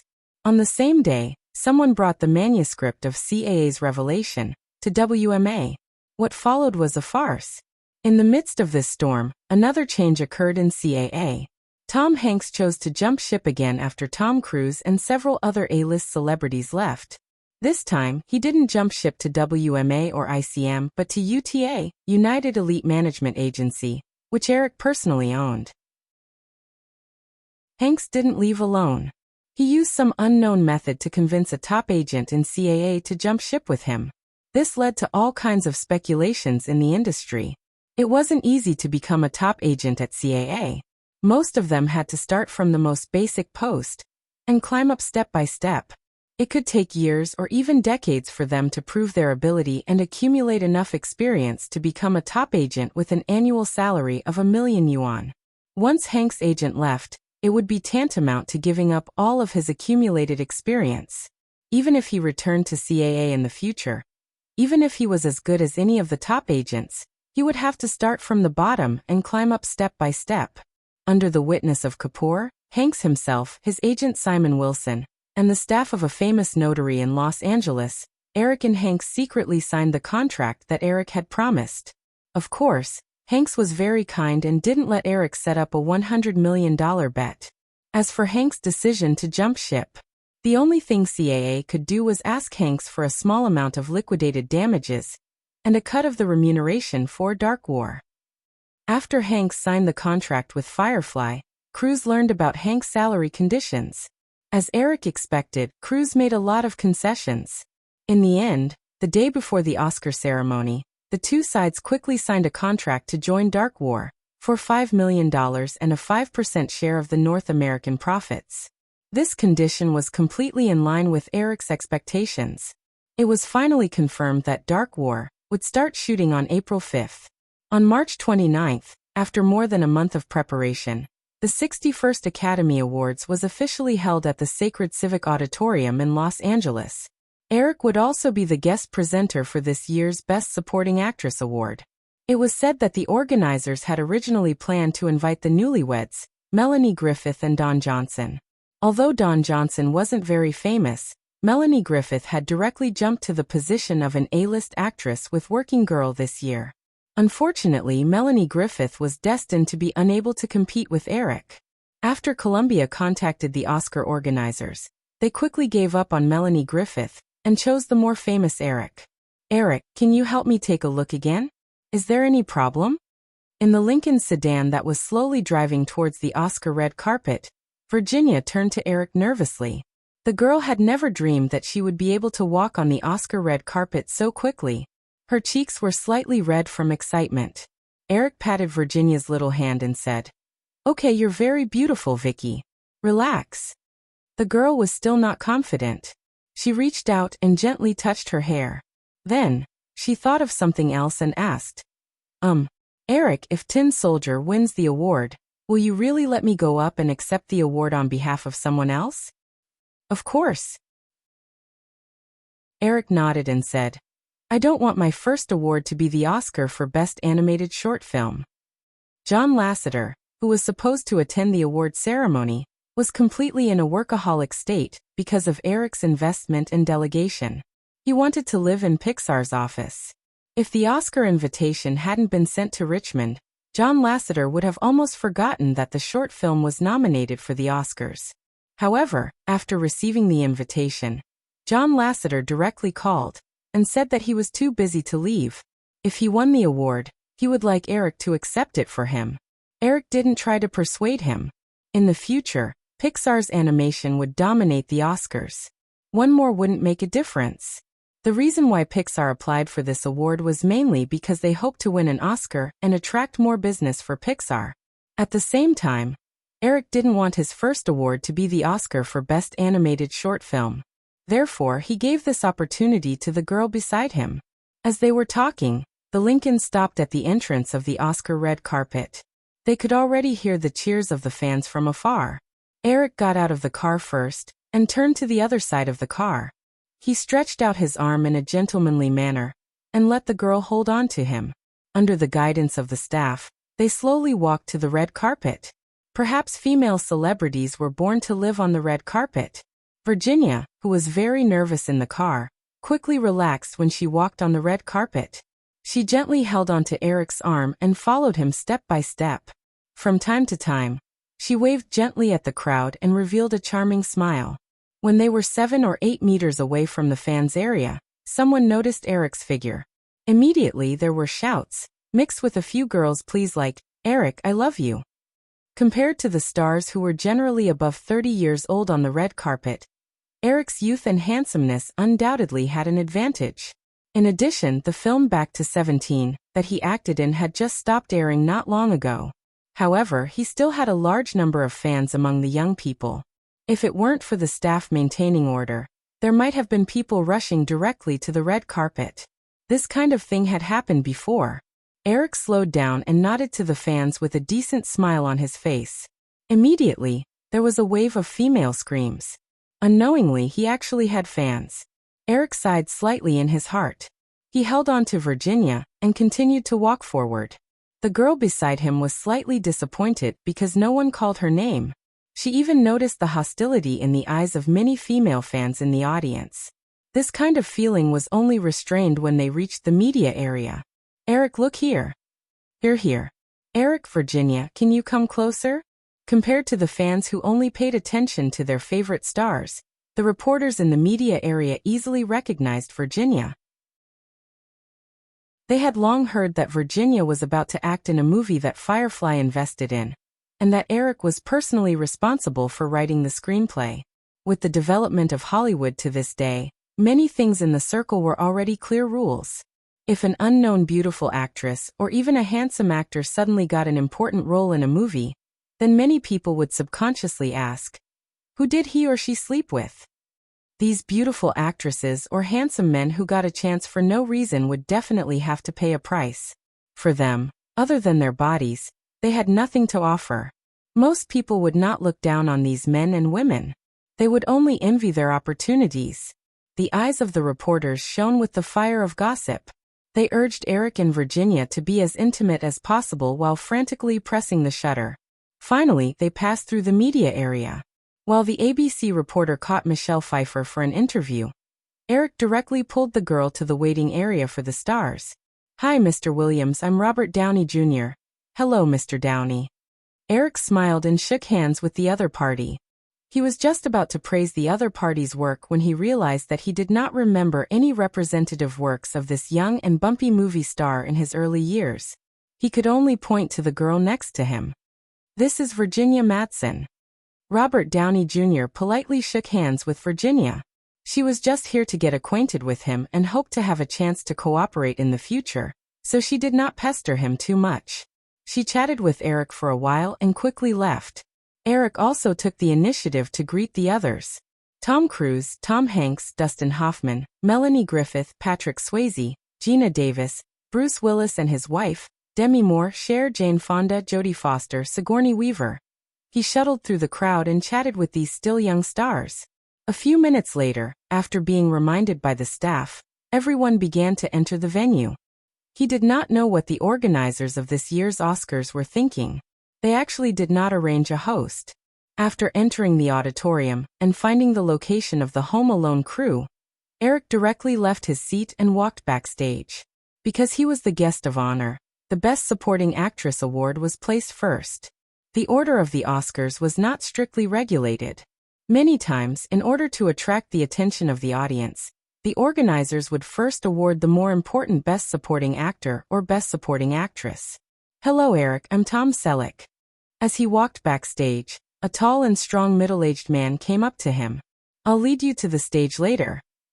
Eric reached out and shook the man's hand. "Thank you, Mr. Selleck. I really liked your 3 Stay-at-Home Dads and a Baby.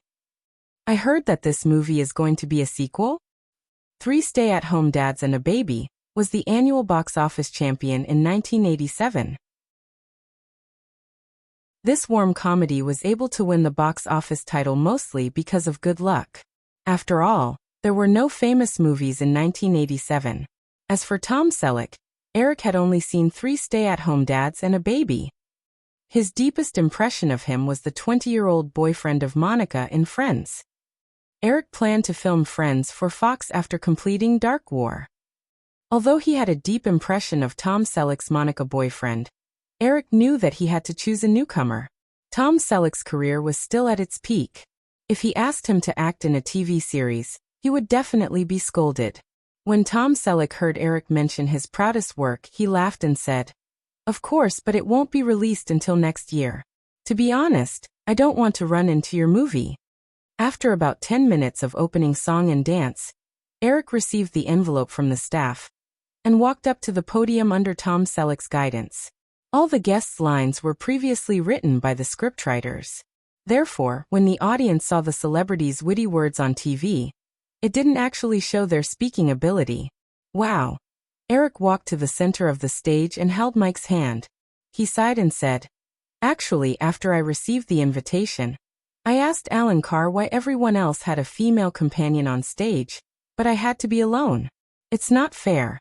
Alan stared at me for a long time before he said, "Because you're too young." At this point, Eric blinked cutely at the audience with an innocent look on his face. The audience was silent for a second before they burst into laughter and applause. In the past 6 months, although Eric had achieved a series of amazing achievements in Hollywood, there were always people who talked about his age from time to time. Achieving such great achievements at the age of 18 seemed to have become a stain in Eric's life. When people praised geniuses, they also couldn't help but dislike them. After a few more witty words that made the audience laugh, Eric changed the topic. In any movie, when the leading actors and actresses show their acting skills, there are always supporting roles. A good supporting role will make a movie more outstanding.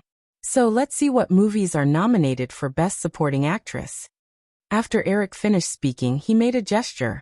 The movie clips of the nominees for Best Supporting Actress appeared on the big screen one after another. They were Sigourney Weaver and Joan Cusack from Working Girls, Michelle Pfeiffer from Dangerous Liaisons, Gina Davis from Unexpected Traveler, and Francis McDormand from Mississippi is Burning. As far as Eric was concerned, he didn't think highly of Sigourney Weaver. The Golden Globe Award for Best Supporting Actress for Workaholic was a huge exaggeration. In comparison, Eric preferred Michelle Pfeiffer and Gina Davis, and he also thought that the winner should be one of them. After all the nominees were introduced, Eric slowly opened the envelope. He glanced at the name, and it was as he expected. The Best Supporting Actress is Gina Davis from Unexpected Traveler. Amidst the applause, a red-haired girl over 1.8 meters tall stood up excitedly with her hand over her mouth. She hugged the rest of the cast of Unexpected Traveler and walked onto the stage. The girl wasn't in a hurry to receive the Golden Man. Instead, she hugged Eric excitedly. Eric could only smile and pat the girl on the back. Gina Davis was already over 1.8 meters tall. Now that she was wearing high heels, she was even taller than Eric. When the two hugged, Eric looked really small. This scene caused the audience to chuckle. "Hey, Ms. Davis, can you let go of me? Are you sure you're not taking advantage of me?" Eric patted her a few times. Seeing that she was still hugging him, he had to whisper in the girl's ear. "Impatient little guy," Gina Davis whispered. She quickly let go of Eric, took the Golden Man and began her speech. Chapter 125. After patiently waiting for Gina Davis to finish her speech, Eric walked off the stage with her and returned to his seat. What followed was a long 3 hours of running time. The nomination of Home Alone for Best Soundtrack was completely negligible. Eric just laughed at the jokes of the guests on stage over and over again. As a young man who had made great achievements in Hollywood half a year ago, Eric was ridiculed by the guests on stage more than once. Therefore, the camera often swept over him, and from time to time, there would be a close-up. In this case, Eric didn't even have a chance to be distracted. However, Eric didn't feel bored. Instead, he enjoyed comparing the differences between the Oscars more than 10 years later and now. After a few hours, Eric's biggest feeling was that the Oscars in this era hadn't taken the more extreme route of artistic films. Most of the award-winning films such as Rain Man, Working Girl, Beetlejuice, and so on, were more commercial films. More than 10 years later, the Oscars had almost become a stage for mainstream films and extremely niche films. As long as an actor wanted to win an award, they would either play a great man or a patient. After more than 2 hours, most of the major awards had been given out. After the Best Cinematography Award, it was finally time for the Best Animated Short Film Award. Everyone knew that after this award was the heavyweight Best Actor Award, so they were all looking forward to the Best Animated Short Film Award. Perhaps feeling the anticipation of the guests, Carrie Fisher, who had participated in the Star Wars series, opened the envelope and read, "The winner of the Academy Award for Best Animated Short Film is John Lasseter for Tin Soldiers." In the applause, Virginia looked at Eric again. After getting an encouraging look, she got up and walked to the stage. Carrie Fisher's list of winners was clearly for men, but a sexy woman in a royal blue dress was on stage. The audience in front of the TV couldn't help but ask questions. "Who is this? What a beautiful woman. There's actually a woman named John. That's so strange." The organizer obviously had a plan. After Virginia walked on stage, the camera directly turned to Eric and gave him a big close-up. Eric secretly complained. He had no choice but to sit up straight and look forward without any expression, as if he didn't know that the camera was giving him a close-up. However, this kind of indifferent concealment didn't have much effect. In addition, the surrounding guests all looked at Eric with a playful smile after Virginia walked onto the stage, making him even more unable to get away with it. The audience in front of the TV, who paid a little attention to the gossip, quickly remembered Virginia's identity. This beauty was said to be the female lead of a movie written by Eric himself. In a New York Manhattan apartment, Jennifer Aniston curled up on the sofa and hugged a stuffed bear. She stared at the TV screen the whole night without moving, hoping to see her boyfriend again. She even hoped that the guests would tease her a little more.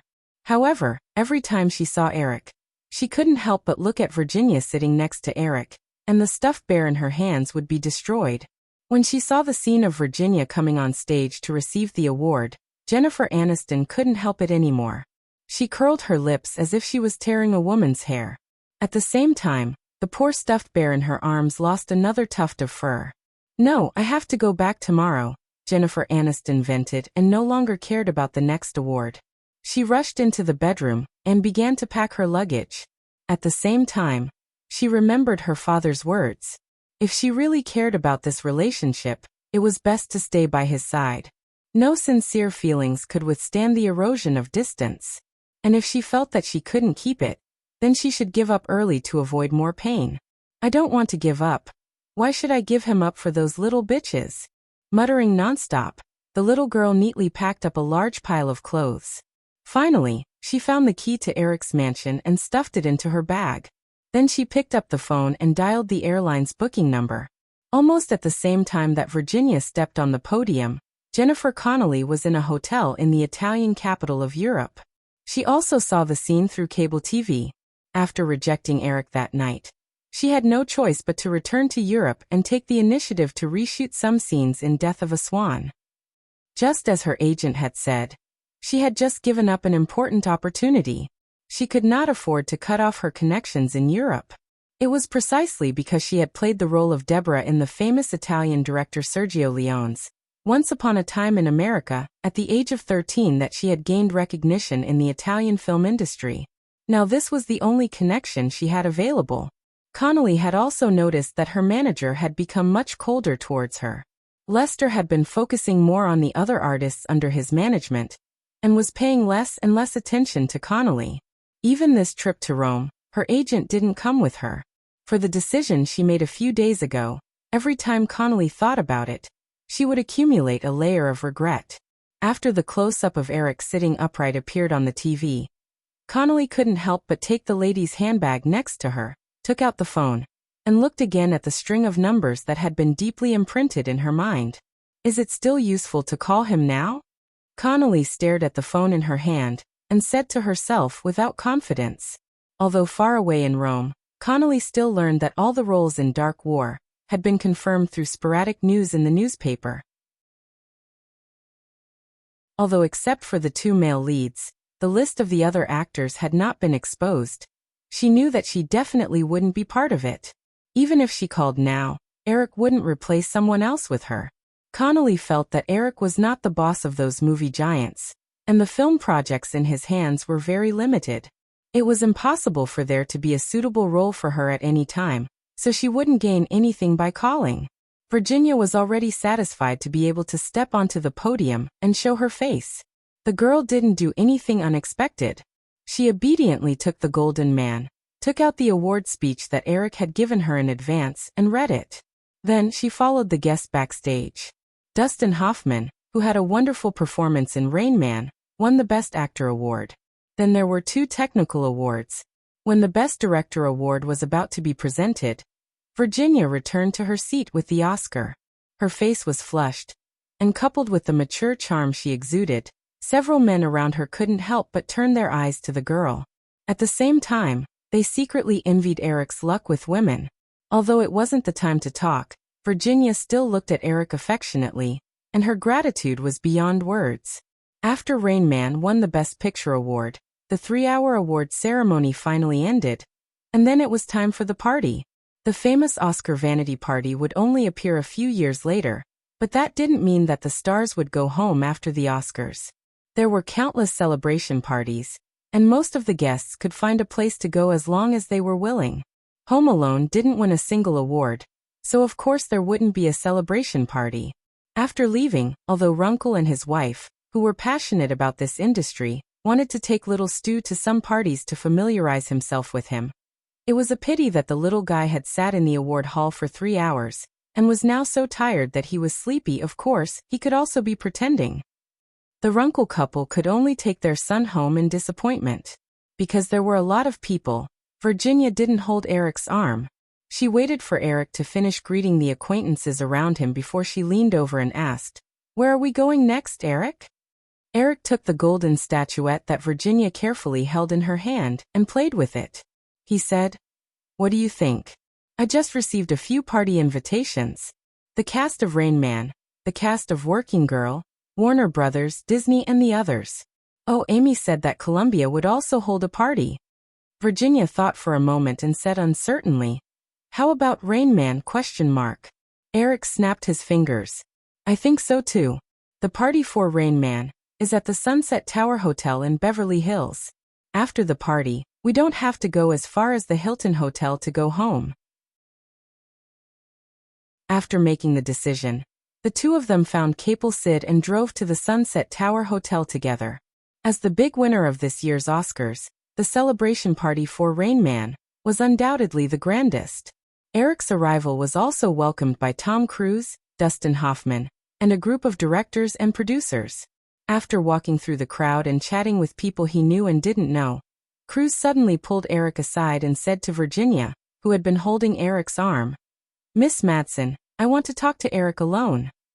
After entering the party for so long, Virginia had been sticking to Eric. In fact, she had some thoughts in her heart. She had hooked up with Eric at the party, so she definitely didn't want other women to do the same. Now that Cruise had personally spoken, although Virginia was dissatisfied, she could only nod and leave. Eric, about Dark War. I have a new idea. Do you think we can shoot it like this? Cruise drove Virginia away without any psychological pressure, and began to tell Eric his new idea for the plot of Dark War. Eric listened carefully to Cruise's long speech, and patiently waited for him to finish before he had the time to summarize all of Cruise's points. The conclusion was more scenes. Chapter 126. Shaking his head slightly, Eric explained. Tom, the reason why Dark War is called Dark War is because its core is the confrontation between the two protagonists. If the scenes are too unbalanced, the excitement of the movie will be greatly reduced. Moreover, I think you have the most room to play in this movie. Hank still needs to share scenes with Joe Pesci and others, and your role is completely a one-man show. There is no need to add more. Hearing Eric's rejection, although Cruise knew that what Eric said was very reasonable, he still showed a faint displeasure on his face. Originally, Eric did not have much opinion on Cruise's personal character. He was not even interested in those rumors at all. Everyone had their own way of living. There were many celebrities in Hollywood in private. At least Cruise was a very dedicated and diligent person, which was the original intention of Eric to cooperate with him. But now, Eric began to regret it, because Cruise was too controlling, and Eric himself was also a person with a strong desire for control. During the filming of Dark War, there would be a lot of disputes. Thinking about it carefully, Eric felt that the main reason was that he was too inexperienced, and Cruise had a sense of superiority from the bottom of his heart. So, Eric, about the bus girl, is Brooke Sella too tall? Cruise's height of more than 1.7 meters had always been his weakness. Therefore, after being rejected, Cruise impulsively said this sentence in order to pick on Brooke. He regretted it. It was like slapping his own face. Thinking of Brooke Sella's 6 foot, 183 centimeters, height, Eric's mouth could not help but twitch.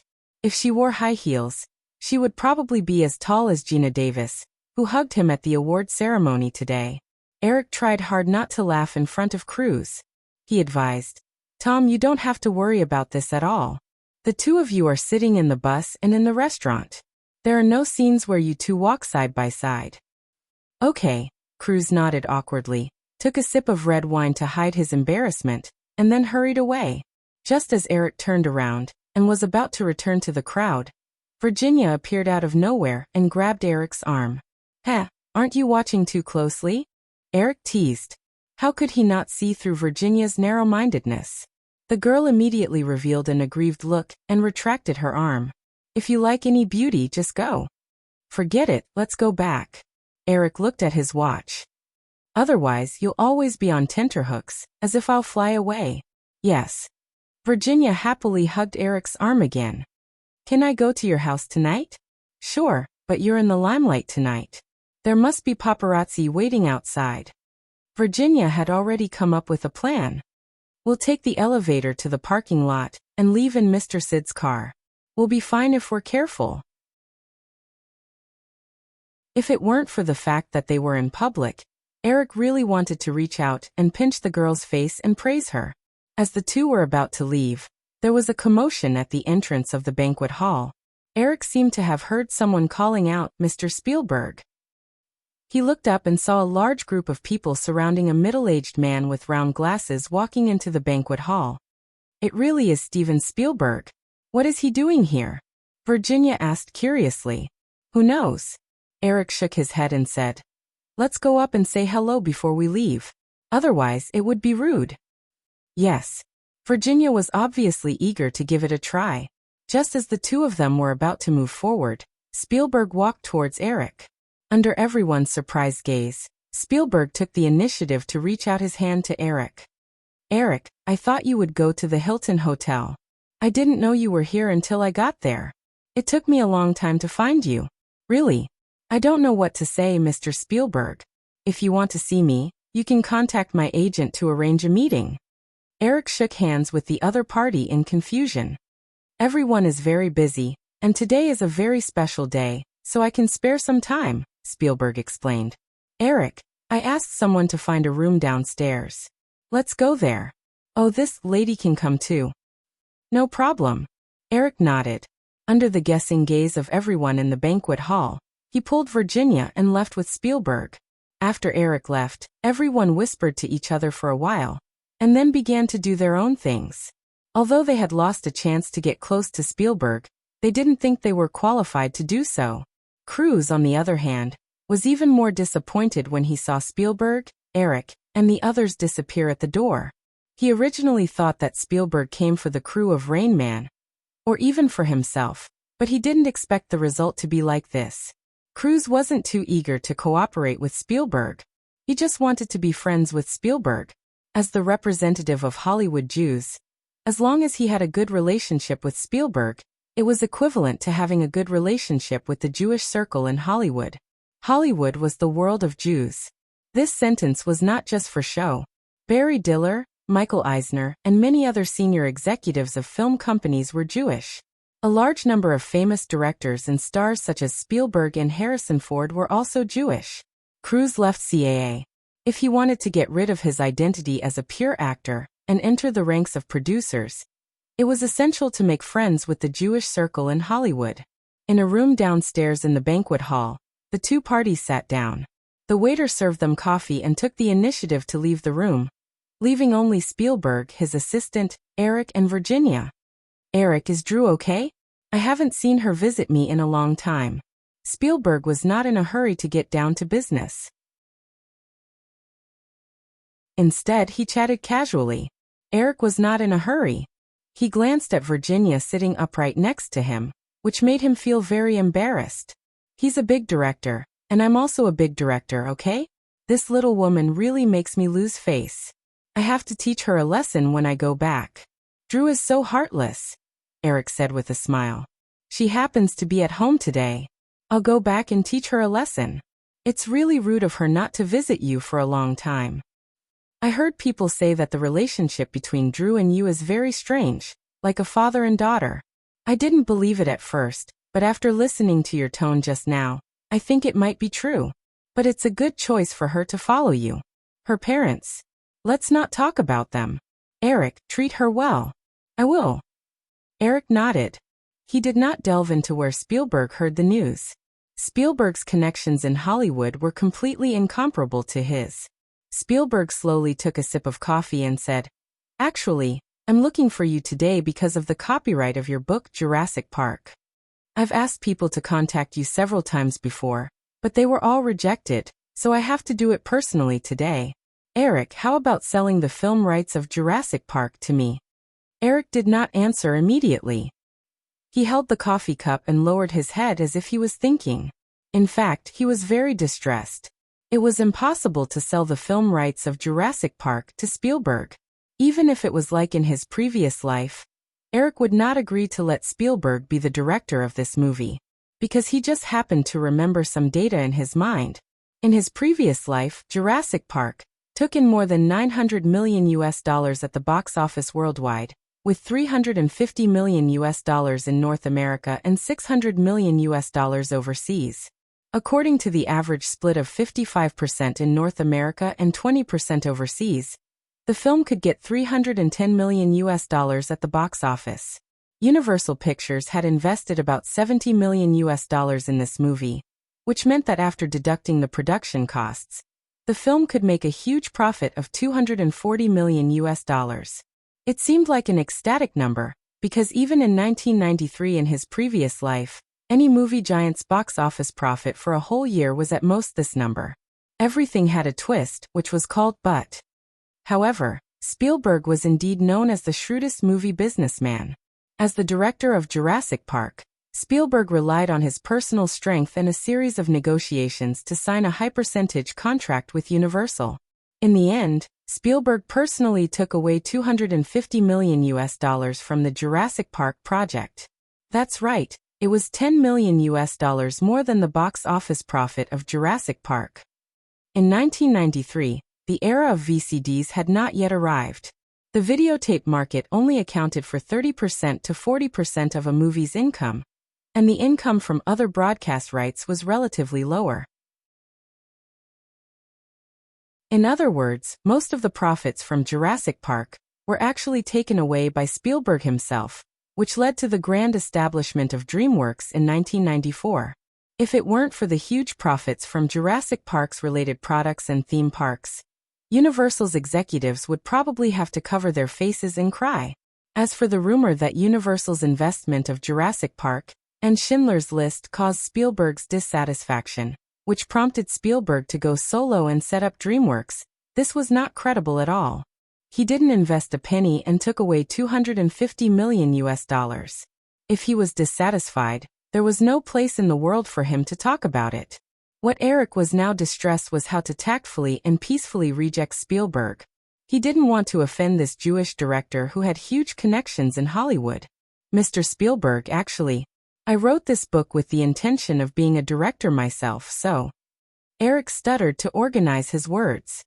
So, I didn't intend to sell the film and television rights of Jurassic Park. Spielberg smiled like an elder and analyzed Eric.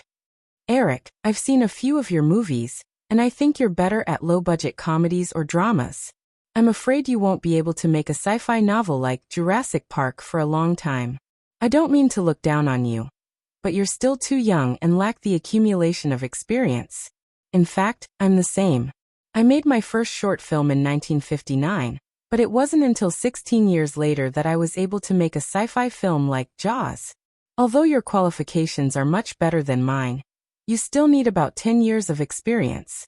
Maybe many people have already forgotten about the novel Jurassic Park by then. It's very risky to make a film again, and if you're not careful, you won't be able to recover the cost.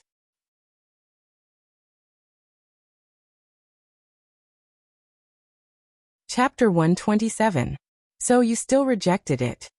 In a car in the parking lot, Kapoor sat in the driver's seat and looked helplessly at Eric in the passenger's seat. Thinking of the scene just now, Eric sighed and nodded. Although Spielberg didn't show any displeasure when he left, he only regretfully said that if Liu Zhou changed his mind, Liu Zhou could contact him again.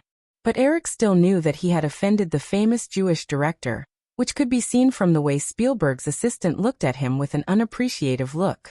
If Spielberg had expressed his intention to buy the copyright through others in the past, Eric's refusal wouldn't have been a big deal.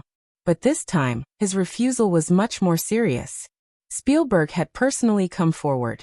This was a very sincere gesture, and it was even equivalent to sending a favor to the door. If this deal was successful, not only would Eric receive a generous copyright transfer fee, but he would also gain Spielberg's favor. This relationship might be of great help to him in the future. But he couldn't give away an important chess piece in his future career for a favor, even if it was a very big favor. Jurassic Park involved a huge industry chain worth tens of billions of dollars. Although Eric never thought of monopolizing it, he at least wanted to ensure that he could get the most delicious piece of this big cake in the future. And once the copyright was sold, he would completely lose the leadership of this project. At most, he could only share some leftovers after others ate the meat and drank the wine. Eric, do you want to hear my suggestion? Kapoor asked. I know what you want to say. Contact Spielberg immediately and sell the movie rights to him, right? Kapoor, there's no room for negotiation. I won't sell it. Kapoor touched his bald head in distress and said, Eric, have you thought about your situation? You're completely in a state of fighting alone. You seem to be very familiar with the executives of those film companies, but it's completely based on pure interests. The reason why they're so good to you now is that your previous movies were all successful and brought them huge benefits. But no one will always succeed. Once you fail, it will be time for them to turn against you.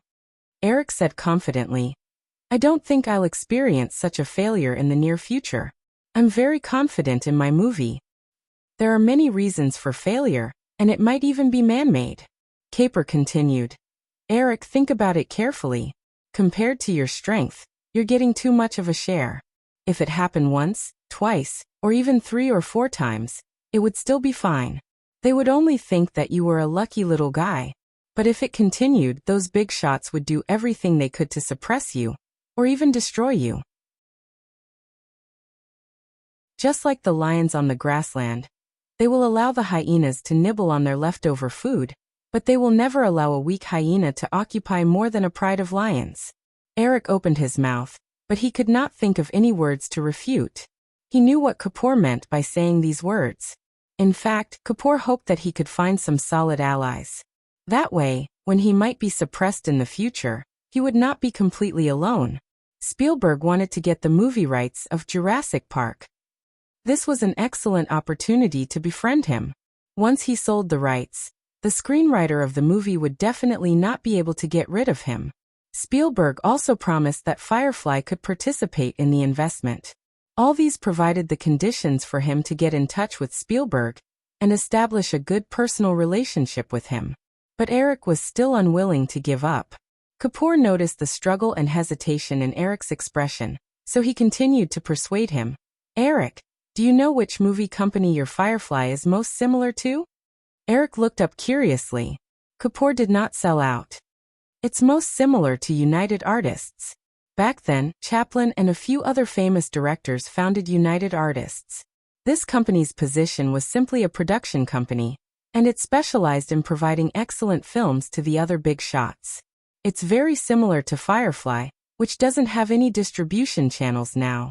In the end, all the movie giants with perfect distribution channels, except for the unlucky Thunderbolt, have all survived.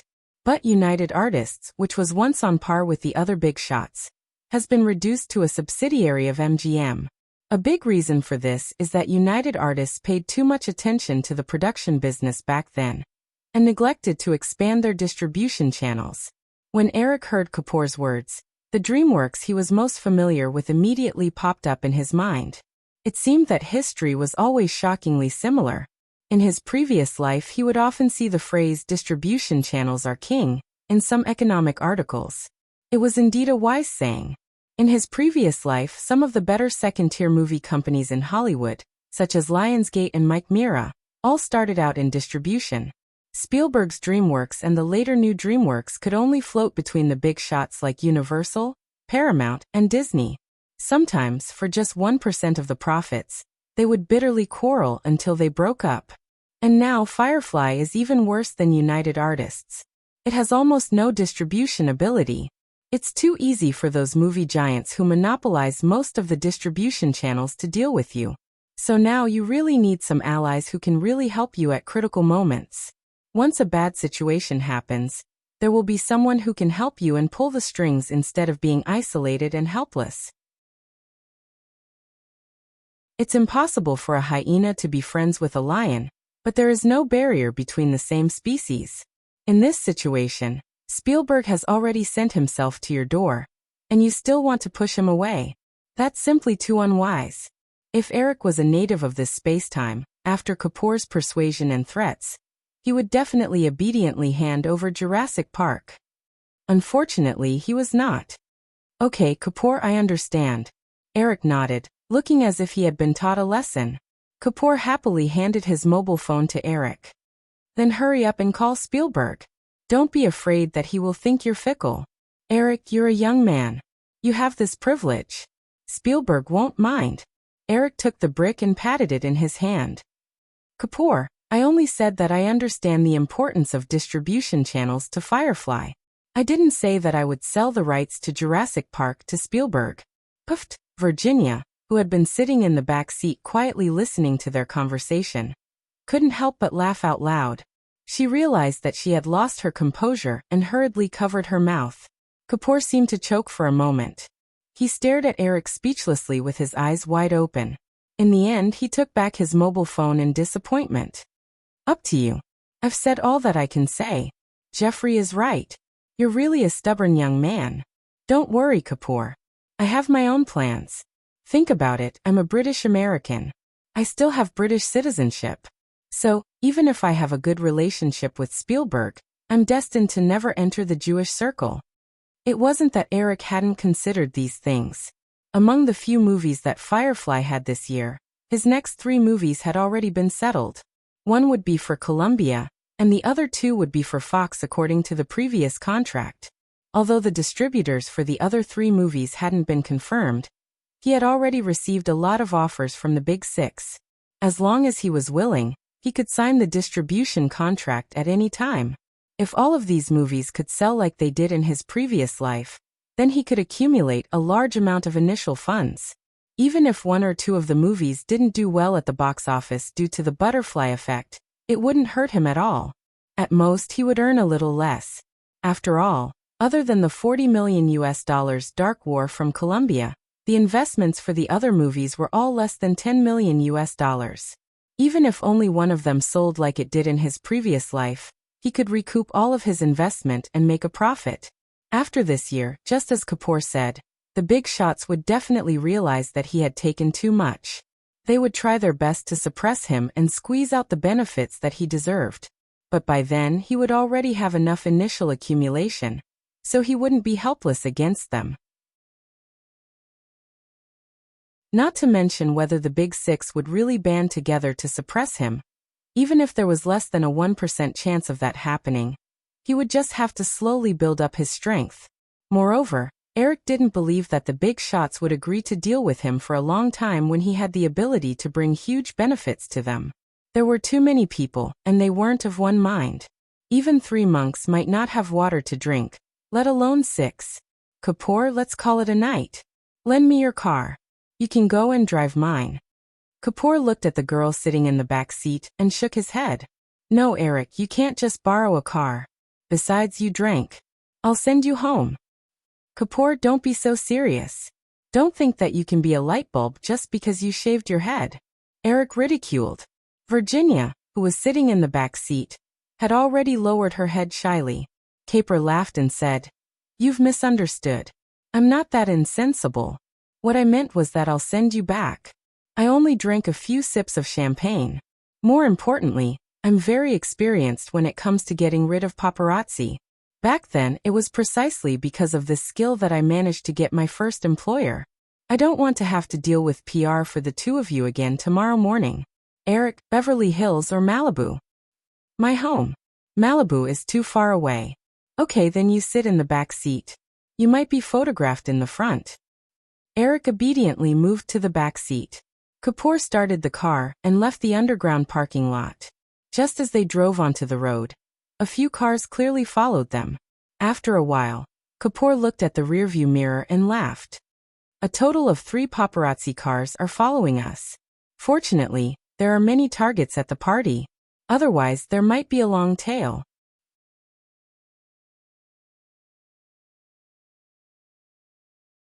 Chapter 128.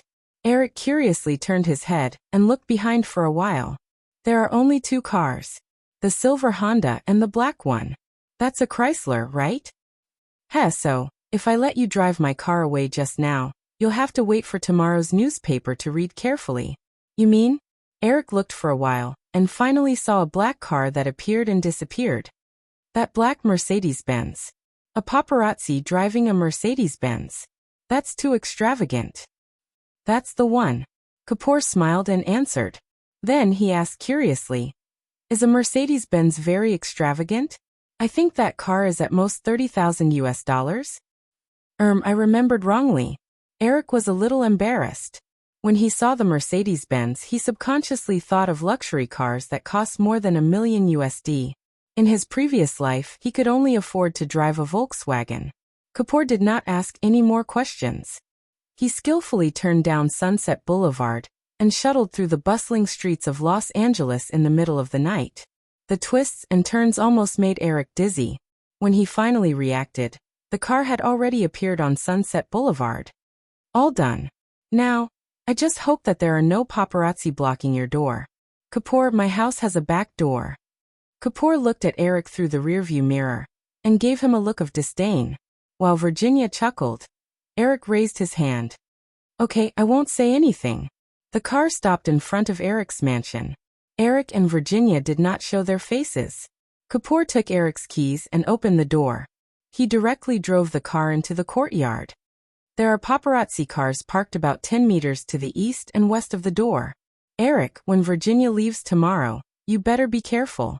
Don't let any photos be taken. Don't worry, I know what to do. Eric held Virginia's small hand. Kapoor, do you want to come in and sit for a while? Kapoor shrugged. Although I don't want to be a third wheel, I have to stay here for at least 10 minutes before leaving. Otherwise, I shouldn't have driven the car in just now. Understood. Come in and have a cup of coffee. The three of them walked towards the villa together. There was light in the living room. Eric explained. Drew will be at home for the next 2 days. The girl had asked for leave to come back because of the Oscars. She had thought that Eric would walk her on the red carpet, but it turned out to be Virginia. Therefore, the girl had been throwing a tantrum from time to time. He pushed open the door and walked into the living room. The volume of the television was very low, and there was a petite body curled up on the sofa. Eric walked forward and gently pushed Drew, who was hugging a pillow. Drew, wake up. Go upstairs and sleep. After a few pushes, the girl finally reacted. She mumbled in a daze. Oh, Eric, don't play with me. I'm so sleepy. Eric guiltily looked at the two petrified people behind him. Well, I swear I didn't do anything out of line. This explanation was weak and feeble, and Kapoor and Virginia clearly did not believe it. That's too hasty, Virginia muttered. Don't forget about safety measures. Kapoor was indeed a professional agent who thought for his employer. Faced with the two people who did not believe his explanation at all, Eric's shoulders slumped in despair. Okay, I won't explain. Why should I explain to you? Vicky, the coffee is in the kitchen. You entertain Kapoor. I'll send the girl to the bedroom. After Eric finished speaking, he pulled the pillow out of Drew's arms and carried the girl to the stairs. When they arrived at Drew's bedroom, he placed the girl on the bed and carefully covered her with a blanket. Only then did he close the door and leave. The moment the door closed, Drew immediately opened his eyes and looked at the door with sparkling eyes. He cheered silently and kicked the thin blanket on his body high up into the air before rolling around crazily. Haha, this is what you get for not taking me to the Oscars. Click, the bedroom door was suddenly pushed open again. Eric crossed his arms and leaned against the door frame. I knew you did it on purpose, little girl. Aren't you afraid that I'll be sent to prison, and you'll have to sleep on the streets from now on? The girl was caught red-handed in her prank. She was stunned for a second before she immediately climbed to the edge of the bed and pulled back the blanket that had fallen to the ground. She quickly covered herself and said in a muffled voice, I'm really going to sleep this time. Drew, Virginia will be spending the night here tonight. Don't cause trouble. The thin blanket was pulled down, revealing her sparkling eyes. Can I watch from the side? It's NC-17. Teenagers under the age of 18 are not allowed to watch. I can secretly watch. Eric's tone became heavier. Drew, I'm serious. Oh, okay. I won't watch. Drew said as she pulled the blanket over her little head again. She even deliberately turned her back to Eric like a little wife who was angry with her husband. Eric looked at the girl's actions speechlessly. After a while, he closed the bedroom door again and walked away. For some reason, she woke up exceptionally early today. Well, it was actually not early. It was already 9 o'clock. However, compared to Drew, who often slept until noon, this time was indeed quite early. She put on her clothes and looked at the mirror while brushing her teeth. Dark circles. It's all those two despicable guys' fault. She brushed her teeth angrily and walked out of the bedroom. The villa was quiet. The other two obviously did not get up. Perhaps they really did play too late last night. Cheating couple, humph. She wanted to rush to Eric's door and wake them up, but after thinking about it, she decided against it. It was rare for her to sleep in. How could she not sleep in at such a young age? She walked downstairs in her furry slippers and minded her own business. She cooked a small pot of oatmeal with milk and took a small spoonful. She blew on it and tasted it. It was a little sweet, but it was passable. She filled a small bowl for herself, took out bread from the spinneret, and carried it to the dining room. She stuffed a few mouthfuls of bread with sauce, and her cheeks were stuffed. She held the small bowl and sipped the oatmeal in small mouthfuls. There seemed to be a sound from the living room door. A sound! The girl almost forgot to put down the oatmeal. She held the small bowl and walked out of the dining room. The travel-worn Jennifer Aniston was pulling a red suitcase and looking around. When she saw Drew appear at the dining room door, her originally interested expression quickly faded. "Where's Eric?" Jennifer Aniston asked matter-of-factly. Her tone was like the mistress of the house asking her maid. If it was any other time, Drew would definitely retort. But now, the girl held the small bowl with one hand to cover her face. She looked at Jennifer Aniston with sparkling eyes. She stretched out her small arm exaggeratedly and pointed upstairs. She said considerately, "Turn left upstairs. It's the second room on the south side." Jennifer Aniston keenly sensed that something was wrong. She suspiciously glanced at Drew, but still put down the suitcase in her hand and walked towards the stairs. The girl held the bowl to cover her small mouth that was about to split open. Her eyes followed Jennifer Aniston's figure until the other party disappeared around the corner of the stairs. Only then did she lightly jump twice in Schadenfreude. She tiptoed and made a beautiful circle on the spot. "Eric, you can't blame me this time."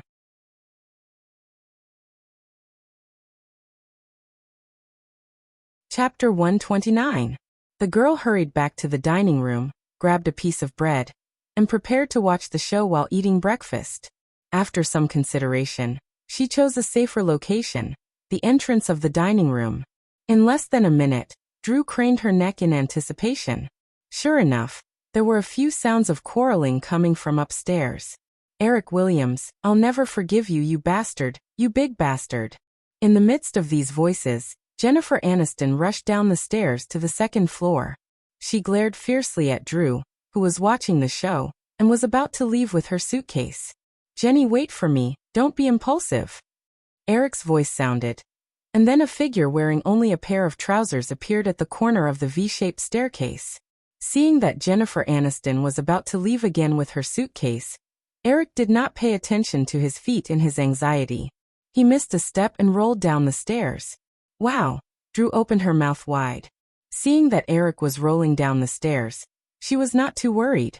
Instead, she was gloating because this flight of stairs was less than 2 meters high. And when Jennifer Aniston saw this scene, she felt relieved and scolded that he deserved it. Unfortunately, things seemed to be a little unexpected. Eric rolled down the stairs and directly fell to the ground. Then, blood began to flow from his forehead and his whole body was motionless.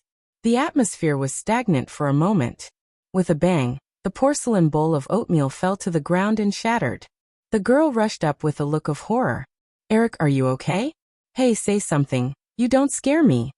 Drew rushed to Eric's side and called out his name while wiping the blood from his forehead. However, she found that the more she wiped, the more blood there was. It directly dyed the sleeves of the girl's pajamas red. After careful inspection, she found that there was a wound of about 1 centimeter on his forehead. Blood was flowing from the wound, and Eric had fainted. Jennifer Aniston was about to leave angrily, but when she saw this scene, she hesitated for a moment, put down her suitcase and walked over. Passing by Drew's body, he panicked when he saw the blood flowing out of Eric's forehead. How could this be? Helplessly, the girl held Eric's head in her arms and awkwardly pressed on the wound on Eric's forehead. Her pajamas were stained with blood, and her eyes were as red as a rabbit's. She raised her head and shouted at Jennifer Aniston. "B*TCH, call the ambulance. If anything happens to Eric, I swear I'll kill you." Jennifer Aniston was scared out of her wits by Drew's hysterical threat. She rushed to the phone and hurriedly dialed 911. At this moment, Virginia, who had hurriedly put on her clothes, came downstairs and saw the scene. She hurriedly rushed over. "Drew, let me do it, I'll do it." Go away, you be asterisk cheese, it's all your fault. Otherwise, Eric wouldn't be injured. You be asterisk cheese, be asterisk cheese.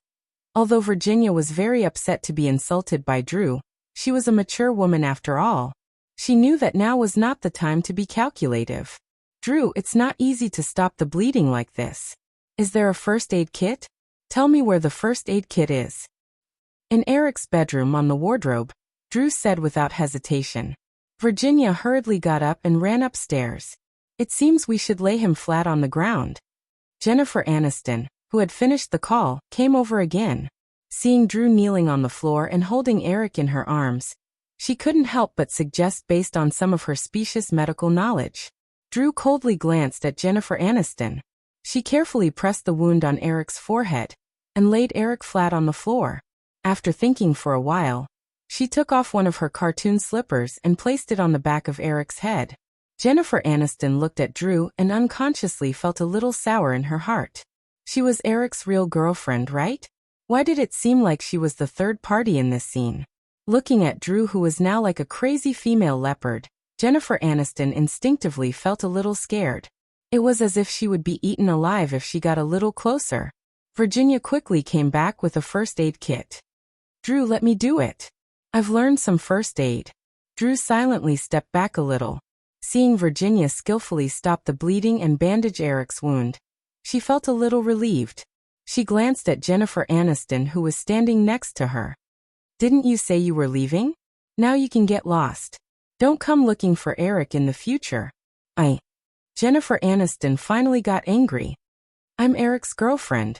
Who are you to order me around? You're just a pet he keeps. Drew sneered. So what if I'm a pet? At least I won't be stubborn and stupid like you, who only knows how to throw a tantrum in front of him all day long. You're the idiot, Jennifer Aniston retorted frantically. She pointed at Virginia. I'm his girlfriend. Shouldn't I be angry with him? He's such an excellent man. What's wrong with him playing with a few women? Jennifer Aniston was rendered speechless by Drew's strong logic. Virginia carefully bandaged the wound on Eric's forehead and touched Eric's chest to feel his heartbeat. Only then did she feel a little relieved. Listening to the two girls' illogical argument, she was distressed and was about to stop them when the doorbell rang. The ambulance is here, Jennifer Aniston said softly. Drew immediately forgot about the argument and rushed out to open the door. Virginia waited until the ambulance arrived in front of the villa before she got up and hid upstairs. She didn't want outsiders to find out that she was here. After all, she and Eric didn't have a relationship that could be seen in public. Jennifer Aniston saw Virginia's actions and subconsciously wanted to hide upstairs. However, she caught a glimpse of Drew's figure waving her small hands as she hurriedly explained something to the approaching medical staff. She stopped in her tracks. The medical staff gave Eric a simple treatment again before carrying the still unconscious Eric into the ambulance. Jennifer Aniston saw Drew get into the ambulance and couldn't help but go up. The ambulance drove out of Eric's mansion and roared all the way to the nearest hospital. The paparazzi who were waiting in front of Eric's house were overjoyed when they saw this scene. They keenly sensed that something big must have happened, and immediately started the car to follow the ambulance. In less than an hour, the news of Eric being injured and hospitalized in a coma spread throughout the news media in Los Angeles. According to news from our station, the young director Eric Williams accidentally fell down the stairs this morning and is still unconscious. This is a live report from our reporter at Beverly Hills Cormier Surgical Hospital. The television screen switched to an outdoor shot. In front of a hospital, there were 40 to 50 reporters from various media. The bustling crowd almost completely blocked the entrance of the hospital. The scene happened to show Al Pacino wearing sunglasses and a serious face as he got out of the business car, and was quickly surrounded by a large group of reporters for an interview. A young blonde female reporter stood in front of the camera and said with a microphone, "Eric has been in a coma for 3 hours. According to the information revealed so far, Eric Williams' back, elbows, and knees have different degrees of contusions, but the most serious is the violent impact on the head, which caused a lot of blood loss. At present, It is not certain whether this injury will lead to more serious consequences. As we all know, brain trauma is the most unpredictable kind of injury. Inside the hospital, Jeffrey and Kapoor were the first to arrive, followed by Al Pacino, Tom Hanks, and other actors who were close to Eric. The two directors of Island Horror and Smell a Woman also rushed over one after another. After a series of examinations, Eric was sent to the ward. Everyone gathered in the office to listen to Eric's doctor's analysis of his condition. The results of the CT and MRI examination show that Mr. Williams's head has no symptoms of skull fracture or internal bleeding, so there is no need to worry too much at present. Dr. Duncan, when will he wake up? Drew, who was standing at the front of the crowd, asked anxiously. Dr. Duncan hesitated for a moment and said, "He should wake up in 8 hours." "Why should, doctor? Can't you be sure?" Dr. Duncan nodded truthfully. "How can this be? You're a doctor. How can you not be sure? Aren't you the best doctor here?" Drew was so excited that she almost rushed over, but Jeffrey stopped her. "Drew, don't be so polite." Dr. Duncan looked at Drew's sorry appearance with one foot bare and her pajamas stained with blood. He did not mind the girl's rudeness. Instead, he patiently explained, "Miss Barrymore, with Mr. Williams's injury, according to past experience, he should have woken up by now. However, he did not wake up according to common sense, so I can't give you an accurate answer. You still need to wait and observe patiently." Drew waved her hand in annoyance. "No, I want to transfer to another hospital. I want to go to the best hospital in Los Angeles." Jeffrey pressed Drew's shoulder and said softly, "Drew, stop fooling around. This is already the best brain hospital in Los Angeles." Dr. Duncan added, "Perhaps at this time, you can try to talk into the patient's ear. Perhaps it can wake him up." After hearing this suggestion, Drew immediately turned and ran to Eric's ward. After the girl disappeared, Jeffrey asked, "Doctor, will this method really work?" Dr. Duncan smiled bitterly. "I just want to find something for Barrymore to do. Her emotions are too unstable. She might break down." There was a moment of silence. Nobody said anything. The group left the office and came to Eric's ward. They saw Drew leaning against Eric's ear and mumbling something nervously. They did not go over and could only stand outside the corridor. A few passers-by saw celebrities like Al Pacino and Tom Hanks appear and were eager to go over. However, when they saw the cold expressions of the group, they tactfully retreated. Jeffrey, who was the oldest, finally said, "Why don't you all go back first? It's useless to stay here. Caper and I will stay here." After hearing this, everyone left. In the end, only Jeffrey, Caper, and the stubborn Jennifer Aniston were left. She also wanted to go to Eric's bedside. However, when she saw Drew's crazy appearance, she was a little scared. 8 hours later, Eric still did not wake up. Even until this evening, there were still no signs of Eric waking up. Drew went crazy again and transferred his worry and anger to Jennifer Aniston. Jeffrey and Caper pulled the girl's neck away. Jennifer Aniston also began to regret it. She even forgot to resist when Drew pounced on her. At night, many people finally could not sit still. Fox's Barry Diller and Columbia's Amy Pascal appeared at the hospital one after another. A large group of reporters, who were still blocking the hospital entrance, excitedly wanted to surround the two for an interview. However, they were pushed away by the strong bodyguards. The two first went to the ward to visit Eric. Then, as usual, they asked the attending doctor about Eric's condition. After listening to Duncan's explanation, Barry Diller asked the question that everyone wanted to ask the most but did not dare to ask. "Doctor, is there a possibility that he is in a vegetative state?" Duncan held the pen in his hand and rubbed it twice. He hesitated and said, "The probability is very small, but it is not impossible." Fortunately, Drew was still guarding Eric's bedside. If he heard this sentence, who knew what kind of madness he would go? Jeffrey and the others looked at each other. They did not know what to say. Barry Diller and Amy Pascal looked even more worried. They were not sad for Eric, but they were worried for Fox and Columbia. Both companies now had Eric's movie contracts. If Eric's next movie project was aborted, after an hour of fruitless discussion, Barry Diller and Amy Pascal had to leave. Perhaps everyone was alarmed by Eric. The next morning, at 4 o'clock in the morning, Eric, who had been in a coma for nearly 19 hours, finally woke up. After the doctor's examination, Drew, whose eyes were red and whose hair was messy, held Eric's big hand and affectionately rubbed it on his face for a while. Then he fell asleep on the edge of the bed. Jeffrey and Kapoor, who had stayed up all night, sat by Eric's bedside with relief. Seeing Drew's reaction, Kapoor stood up and said, "Eric, shall I carry Drew to the next room to sleep?" "No, here is fine," Eric said. He pulled the girl up and laid her down beside him. Then he said to Jennifer Aniston, who was standing at the door with her hands behind her back, "Jenny, come here." Jennifer Aniston obediently came over. "Eric, since you're awake, I'll leave first." Eric reached out and grabbed Jennifer Aniston. "Don't go, Jenny." Kapoor and Jeffrey stood up and walked out. "Let's call the others and inform them that you're awake. They must still be worried. The sooner they hear the news, the better." After the door closed, Jennifer Aniston relaxed a little and sat down beside Eric's bed. Eric strangely touched the 2 red marks on Jennifer Aniston's neck. "This is..." Jennifer Aniston glanced at Drew, who was lying beside Eric. Her gaze was complicated. "You bastard. If you don't wake up, Drew will kill me." She won't." Eric's hand moved up and touched Jennifer Aniston's face.